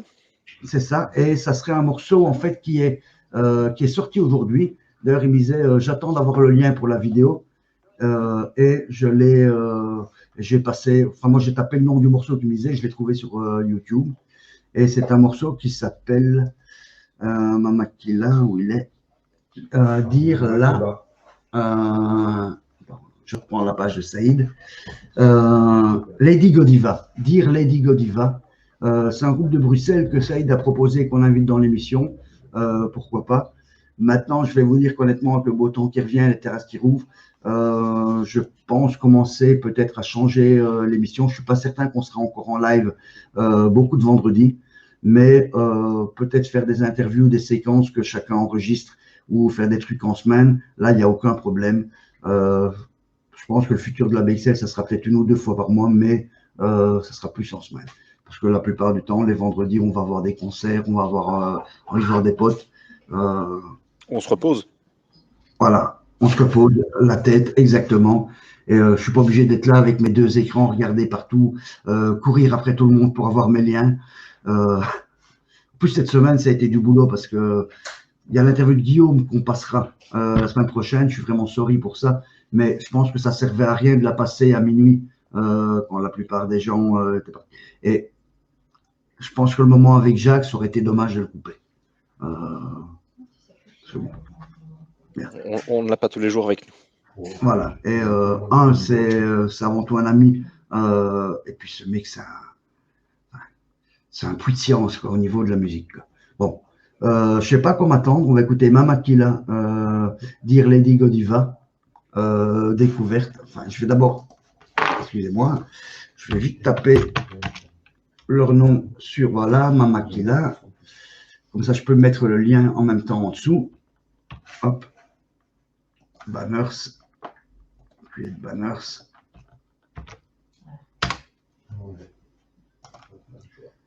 Mama Killa musique, voilà.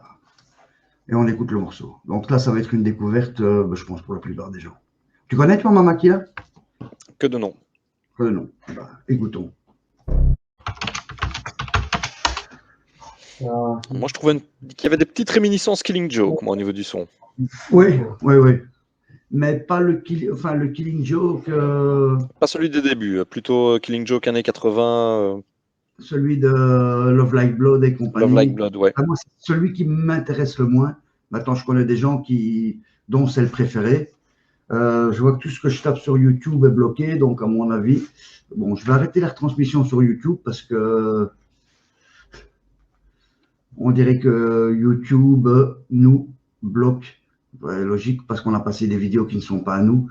Par contre, si on met le lien, ça passe. Delete on YouTube, voilà. Sorry pour les gens qui regardent à YouTube, c'est fini. Voilà. Save change. Voilà. Là, normalement, vous devez encore nous voir sur Twitch. Ouais, la vidéo est très très bien faite dans le truc. Bon, maintenant, le reste, c'est toujours une histoire de goût et tout ça. Maintenant, on va pouvoir aller vers notre ami Jeff Beck, dont on parlait avant.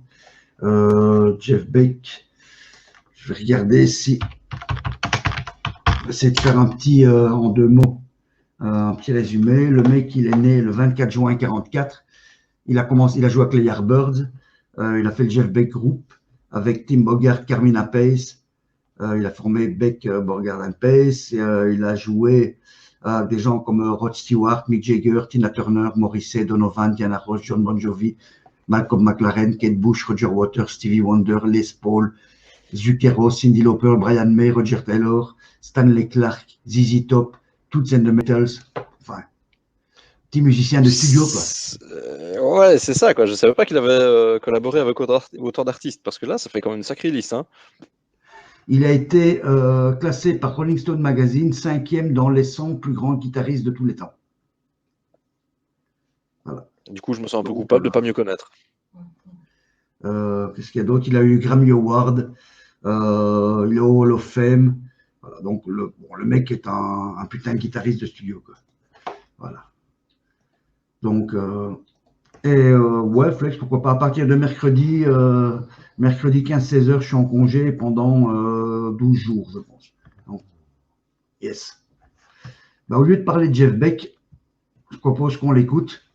Après ça, il nous restera encore un morceau dans la liste. Et puis après, on fait ce qu'on veut. Hein. D'ailleurs, la vidéo est trop longue. Après Allman Brothers, ok, je la passerai en chargé. Après, donc, on aura une imitation du mime Marceau au Paroli qui nous fera Rossignol sur une branche un jour de printemps. C'est mon imitation préférée en plus. Comment tu devinais? Oui, mais je sais, attends, tu es connu pour ça. Moi, je veux dire, je suis venu habiter à Bruxelles en me disant, c'est une des raisons qui m'ont fait revenir à Bruxelles. Quoi. Et le bout derrière moi, c'est pas grave, ils sont en train de jouer aux dames ils inventent des règles pour jouer aux dames. Voilà. Un jeu de dames traquenard, quoi. Non, même pas. Pour ça, c'était au fait de Wallonie à Namur où il y avait le dame péquet. En fait, tu avais un échiquier, tu avais donc, est-ce qu'on dit un échiquier pour un damier? Un damier, ouais. Et en fait, tu jouais soit avec des petits verres à shot avec du péquet normal ou du péquet menthe. Donc, tu avais des verres blancs et des verres verts. Et tu jouais aux dames, à chaque fois que tu prenais le truc de l'autre, tu buvais. Même si au début, tu étais très bon aux dames, tu battais l'autre. Vu que chaque fois que tu lui prenais son verre et que tu le buvais, je t'assure que ça s'équilibrait très facilement. Les vases communicants. Le truc, c'était juste de souvenir des règles. Combien il y a de jetons de chaque côté aux dames? Un certain nombre. 4, 8, 12. Voilà. Donc, une partie, c'est, si tu gagnes ta partie, tu as quand même pris 12 shots de péquet. Du genièvre pour ceux qui ne comprennent pas le wallonien. Oh, quand même, hein. Ah, il y en a. Bon, Jeff Beck, et on continue à dire des bêtises après. Ouais, et la batterie, c'est un des deux frères qui est mort. Je crois qu'ils sont morts tous les deux à Pace. Il y en avait un qui était chez Dio et l'autre chez Ozzy. Un Vinny et un Carminet. Ouais. Deux solides batteurs d'ailleurs. Ouais. qui étaient avant tout des musiciens de studio, quoi, hein. Apace, Bogart et machin. Comment ça s'appelle? Non, Indie, profiter des interactions en vrai par pitié. Ouais, ben ça va, nous, on comptait vous faire un remake de Blanche-Fée chez les Sept Nains. Bon, d'accord, ok, pas joue. Et merde, on est encore en live, je ne dois pas dire des bêtises comme ça. Quelle bêtise, où ça? Qui a dit quoi? Voilà. Il n'y a pas de preuve. Ceci, voilà. Ouais, toi, avec l'habitude, il est moins farouche que tantôt. Donc, alors, regarde, j'ai un Apo à Murphy. Tu prends la bouteille, tu l'ajoutes devant lui. Voilà. C'est comme ça que, en fait, tu évites de te faire mordre. C'est pas bête, mais oui, à pâter avec. Oui. Voilà. Donc, écoute, je propose qu'on clôture avec un des morceaux d'Allman. Il est quand même déjà 2 heures du mat, c'est déjà pas mal. Toi qui ne devais pas rester trop longtemps, il semble. Bah oui, bah finalement, 2 heures du mat, c'est bien. Ouais. Et, voilà. Donc, par contre, à 2 heures du mat, qu'il reste encore 5 personnes, c'est pas mal. Et, je ne sais pas si tu connais on a eu toute l'émission en français aujourd'hui. Et il y avait quand même le bassiste de Neglect qui était là. Ah bah voilà. Il passe pour écouter, il aime bien. Ok. On espère qu'il apprécie le français. Voilà. Donc, je vous donne rendez-vous à je ne sais pas quand, je ne sais pas si la semaine prochaine, il y aura une émission. On va voir si on... Parce qu'il faut aussi avoir des invités, qu'on puisse avoir des trucs intéressants et tout ça à vous dire. Ou on peut en faire une plus courte, on va voir. Ou essayer de faire un montage, je ne sais pas encore. Suivez sur BXL TV, vous aurez les news de ce qui se passe. Mais on va quand même continuer à préparer comme s'il y avait de toute façon une émission. Si c'est pour la semaine prochaine ou la semaine d'après, on verra, ça peu importe. Donc, Oli, tu peux déjà commencer à penser à une année. Tu peux remonter, redescendre, fais ce que tu veux. Enfin, j'ai déjà pensé, enfin, on a fait 69, on va faire l'inverse, on va faire 96. Voilà. Pajou, tu es dans la SMOI. Prends tes petits brassards et ta bouée. Ça, c'est déjà une chose. Oui, parce qu'il ne faut pas qu'il se moie. Il ne faut pas que tu... Merci. En fait, j'ai cru que tu étais malade avec l'absence de ce genre de blague depuis un moment. Voilà. Merci. Il suffit d'attendre le bon moment. Ça... on se quitte avec comment dire, Allman Brothers, Whipping Post, enregistré le 23 septembre 1970, mais c'est un morceau qui date de 69. Version studio 5 minutes, et ici, cette version fait 11 minutes 22. Donc, c'est très bien pour dire au revoir à tout le monde. Et après ça, je coupe. Si à la limite, certains veulent encore continuer à discuter, ok, on peut passer en mode privé, mais autrement, je serai là dans le divan avec Murphy, parce qu'on va faire une bataille de sabre laser après. Voilà. Uno. C'est la flat Uno. Bon. Allman Brothers. Oli, super merci pour ton boulot, ta sélection. Parce qu'en fait, je crois que tu es le chroniqueur qui fait quand même le plus de boulot, je pense, dans tes recherches et compagnie. Je ne dis rien sur les autres. Hein. Non. Il y en a 2 qui bossent, enfin non, 3. Parce que Hello, elle fait ses news et Pajou, il se tape des bouquins, des trucs. Maintenant, au début, on était parti sur un trip bouquin, mais honnêtement, un par semaine. Un bouquin par semaine, à chaque fois, je peux comprendre. Et je trouve que c'est bien qu'on ait switché sur des films et des trucs pareils. Il y aura peut-être de nouveau des bouquins un jour dans le futur, selon. Oui, en parlant de bouquins, je suis passé tantôt chez MediaMarkt. Et chez MediaMarkt Bruxelles, enfin celui de Woluwe, donc je suppose qu'il est un peu partout, il y a le Rob Alford qui est sorti en version française. Il est en vente chez MediaMarkt et un bon conseil. Enfin, je vous conseille ce bouquin, il est génial. Et je dirais presque même, je le conseille vraiment pour tous ceux qui l'ont pas. Il y a pas mal de trucs en anglais où il a un certain argot qui est de Birmingham, enfin à côté de Birmingham. La version, L'argot british, c'est tout de suite plus compliqué. Hein. la version française peut être assez intéressante. Parce qu'en général, il y a beau faire, même si on parle tous plus ou moins anglais, on est plus souvent habitué à l'américain. Quand on se retrouve avec des termes d'argot d'une ville de banlieue en Angleterre, moi Et j'étais encore, là on n'a avec pas l'accent. Dieu, Là. à un moment, je dis mais qu'est-ce que c'est que ce truc quoi. Voilà. Donc, bisous à tout le monde, merci à tout le monde d'avoir été là. Et on se quitte Bonne avec soirée. Allman Brothers, Sweeping Post, les deux frères Allman, donc Dwayne qui mourrait un an plus tard, Greg qui a disparu il y a un an ou deux, un des plus grands groupes de rock sudiste et qui viennent de Macon, Georgia, un endroit qui m'est très cher parce que j'ai les origines du même coin. Voilà. Donc, Allman Brothers, Whipping Post, et après ça, on coupe et on vous dit bonne soirée. N'hésitez pas, je suis toujours sur Facebook connecté. Voilà. Alors, je trouve le morceau, où il est. Je vais nous retirer de l'écran parce qu'en fait, c'est pas le même genre de vidéo, je dois la diffuser en même temps. Tu vas voir qu'au début, on va rester sur l'écran et je vais nous retirer parce qu'en fait, nos micros restent. Parce que vu que le morceau fait 11 minutes, je ne peux pas le charger sur StreamYard.